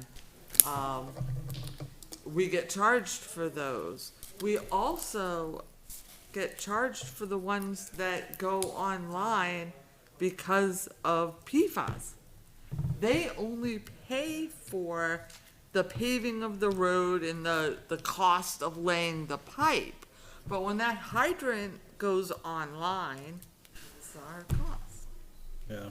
Just like to the resident isn't paying for the pipe going to their house right now because St. Gobain fund, but they're paying the water bill for the rest of their lives. Can we, when was the last time this board met with the, state reps? Recently. Last 6 months ago, probably. Yeah, 6 yeah. months ago. Yeah, it's probably time to have them come back in I again. was gonna ask, do we have any interest to bring them in, maybe at the end of September or something I like would. that? So we can, bring up some of these concerns? It's a DES. I mean, it's a statewide departmental environmental services. Do we even have that- anybody on one of those boards right now? I don't think we do. But I I know think- Ralph we was do. on it, but I think he left. I think Rich, Transportation, he Rich was- was yeah. on it, and he's off now. Yeah. So, I But mean, not to say though that They can't help anyway. testify. Yeah. yeah, that we're getting screwed. I mean, I believe all three of our state reps understand the challenges that we're having as a town and the impact that PFAS has had to this town. Yep. So I would think they're already trying to think about ways of doing it. They may be limited what they can do too, but I think it's great. We should invite them in, maybe the last meeting in September, to come in and just give us an overall update and realistically, what's on their docket for something, what's their priorities for the upcoming year, right? Where are they taking Litchfield? Because I know of the three, I know they all are looking at the greater good for New Hampshire, but Litchfield's hurting when it comes to water right now. And I know most of the surrounding communities are too, so it's gotta be a topic they're dealing with or thinking about. But even the PFAS exposure around town, it's just growing and growing. Yep. What wasn't detectable before now is becoming detectable, and it's becoming more and more of an issue, so. And I would strongly encourage that they speak with state reps that sit on the Pennachuck board. That's why I So think if we there- have them in, we can express that. Yeah, there are a couple state reps that sit on the Pennachuck, Water Advisory Board. And I think them getting that conversation, going may help. Let's, like I said, let's invite them in, let's let them know the topic is gonna be, we wanna talk about PFAS, but I like also, that what, idea, what because we- also are we gonna do, what are we doing to help Litchfield with all the things that are being shifted down to us? And it's, in speaking with Londonderry, they're getting hit big time because of all the hydrants that are being added there as well. We need to discuss and look at a different way for this to happen. Wasn't either town's fault. We can't keep absorbing this cost. Okay. I would agree. So there's nothing we can do with fire hydrants, it's the bill's the bill, I guess, at this point, so. Yeah. $625,000.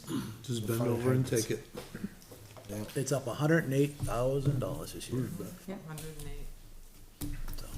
It's just Which- crazy, it's I crazy mean, to unless think. the PUC doesn't approve it, but I do not. Have see they that ever happen. not? It's just crazy to think that we have a tax cap of 5%. And 5% really should absorb normal costs. I mean, most people would be ecstatic to get a 5% raise every year, you know what I mean? Yeah.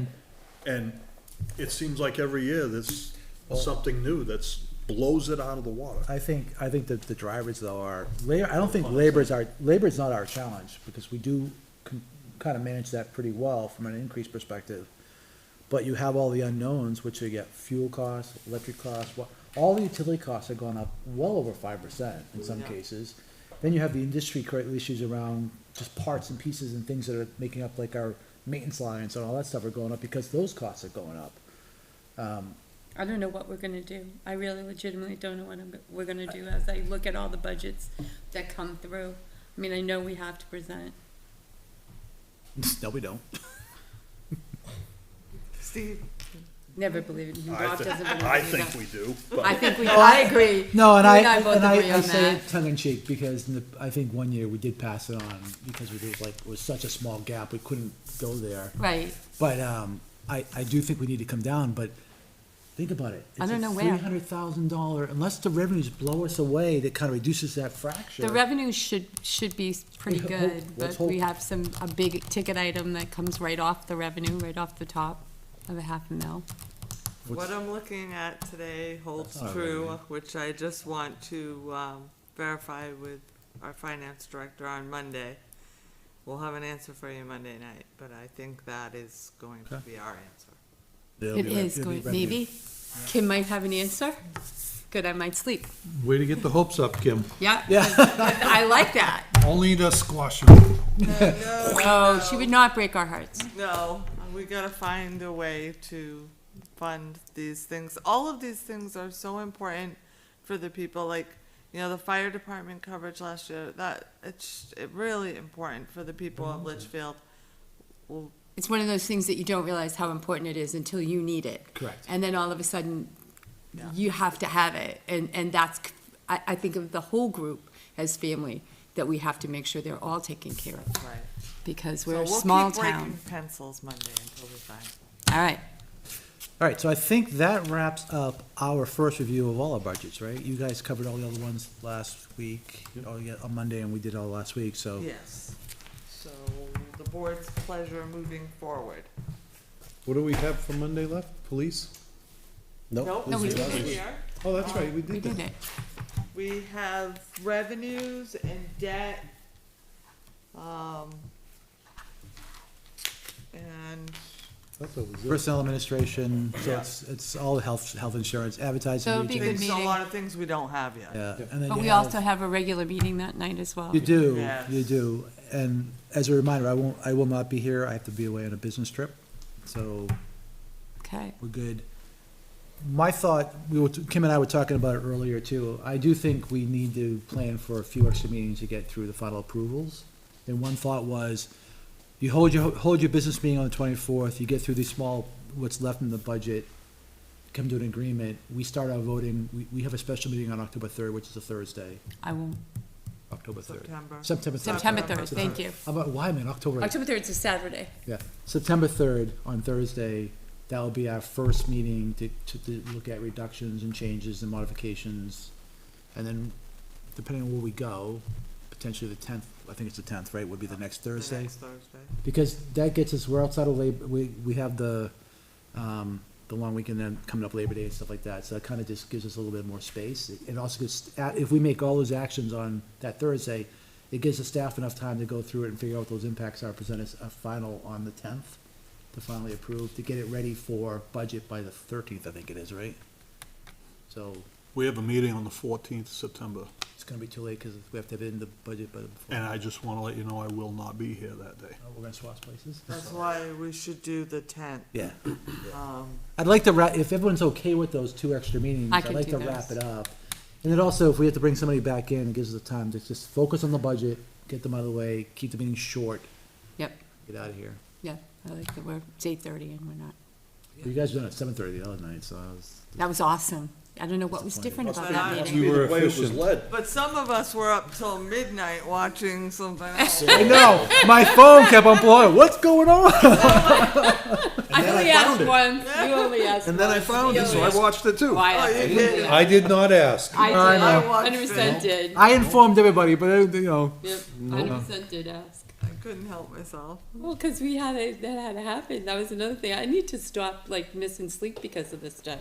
It would be not gonna really happen. nice. it's not gonna happen. Well, I'll book those meetings, Urban and if will we cure need that. to cancel Maybe one, maybe they should we stop buying can, this and if not, melanoma. Okay. Melanoma. With Jesus, where I'm not gonna be here on the 24th, I am gonna Sit sit with next to Kim Kevin on again. tomorrow, just so the agenda's ready to go. God, you're not. Is there anything you guys want added to the agenda besides what we just talked about? I mean, it's not a packed agenda, but it's got a little bit of activity in it. yeah, there's no I haven't really put policies in there. We have the final cost for the 250. You're gonna get a report from them Well, that I think If he's not is gonna be here, I pretty say cool. keep it light, nothing major. Yeah. Yeah, I mean, it's all, you know, we have some land use change taxes that are due, we have an abatement, that's been settled, Basic stuff. so, Yep. yeah, just Well, I'll be here normal- for you, Stephen. I would like an update on the bike path as well. The complaint that was filed, Yeah, if we have an update to that at should all. have an Complaint was update. that? Oh, the, Bike path. Oh, you talking about the complaint came from a resident who called Primex on us? Yes. Oh, that one, The okay. trip hazards. He has not returned my call, or has not scheduled time or called me to meet, so I hope we address the issues. I could make a call and see if he has any alert. No, I walked the bike path, did everybody else? I walk it all the time. All the way down. I All the way walk down to Campbell and I walk up north most of the time, so. Did you Bike like the whole path, not a thing? walking path. Did you find anything wrong? I did. What did you find? They're not- some and low hanging. From Century South. That's falling apart, yeah. it needs- The path needs a little help there. And Oh, Kevin, paving? Kevin's, Yeah, yeah, there's a lot Kevin's of aware, craters. Kevin's aware of that section, he Okay. doesn't know that. Cause he went and cut anything they found. Yeah, he did all the hanging. overhead. Yeah, So- so by the time I went, I think that was Based cut. on the feedback that I heard from the resident, we didn't tell Kevin about it, and Kevin heard, and he went and looked, and he went through and took care of some of the stuff. again, they go through it at the beginning of the year, it's gonna overgrow, they gotta go back through it again. But this gentleman, that wasn't the only concern, and he believed it was the whole length of it that had problems. that needed to be And addressed. my length does not. And there's no money in the budget specifically for it, and maybe, you know, with our budget being so tight, we have to get figure it out, but maybe we have to make sure that Kevin does have some funds, at least pick the Century area for sure. There's a little bit of spot in the, between the trees up between Pinecrest and Messinkeag, that walking path there, but that's because the tree roots are coming up and stuff like that. It's not a hazard, but it could be, someone who can't pick up their feet may have a problem. So, What are you gonna do with that? I Sounds like a don't know. warrant Trees and, No, you're gonna put more tar on top of it, make it more smooth. Yeah, we Yeah. met with NRPC, Mhm. just to talk about what the, chances are of putting that in the 10-year plan, paving of the bike path. There's so many other projects that are in front of it. So I will- That would be a perfect candidate. And it If- should if be, we- and if you we know what, had- If we had a it will great pass. deficiency, Yeah, everybody that would be a loves that right perfect there. candidate for a warrant Yeah. article. Because I think people would support that, it stands on its own. But I don't know that it's bad enough that it needs like a complete repaving. I think I don't it's think it just, does either. just a couple of sections that need repair. So I'll reach out to the gentleman tomorrow just to touch base with him, because he never did call me back and set up time like he said he was going to do. What's that? Disappointing. Well, he maybe changed his mind. I don't know, but I'll reach back out. I went away the week after, you know, I've been busy, so I wasn't gonna go chase it, but I will give him a call tomorrow and just check in with him. And then, and I would say for the warrant article, I would ask Kevin to maybe put that in a budget of the areas that need something, potentially, and what that would look like as a warrant article for standing on its own. start an expendable trust for it. Well, that'd be another thing, yeah, potentially, yeah. Put the money there, it's just for Yeah, bike path. we could Yeah. put a. It needs to be maintained. I It mean, needs that to have might a be the bud- way it to needs go, have a because you schedule. do need, you need $200,000 in paving. And Well, realistically, you I need think more you than need that. to but- look at taking that from unassigned, depending on what our balance in unassigned is. Too much. These roads are gonna get worse. And we're getting killed with residents complaining, rightfully Well, complaining. sometimes you have to look at it as, it was on the ballot last year and it got voted down. I mean, Exactly. that was, Significantly that got was the voted will of down. the majority. Yeah, and this year, the challenge is this year we're gonna have a school vote. Yep. And a union contract vote. Yep. So, You're gonna have a couple union contracts. is the school contract up too? I think it might be. Yeah, Well, I didn't they think- do it last year? I thought they did it last Did year. they do it last year? I thought they did it last year. I I should thought they pay did. attention. I didn't think there I don't was, remember who did it. I didn't think there was an employee contract coming I up this year. think it I was could be wrong. the support staff last year. Yeah, it was, they opened it back up, right, again, is that what they did? I'm not sure about that. Yeah. My phone's Well, not you on. should know. Well, my phone's not on, so I can't get any. Computer don't work. All right, well, I think we're at the point where, I do have open a second The public input, but there is no residents here, so I'm not gonna do that, but at this point, I don't think we have any other business. If there's no other business, I'll take a Make motion a to motion to adjourn. adjourn. Second. Motion made by Mr. Perry, seconded by Ms. Plansky. All in favor, say aye. Aye. Opposed, motion carries.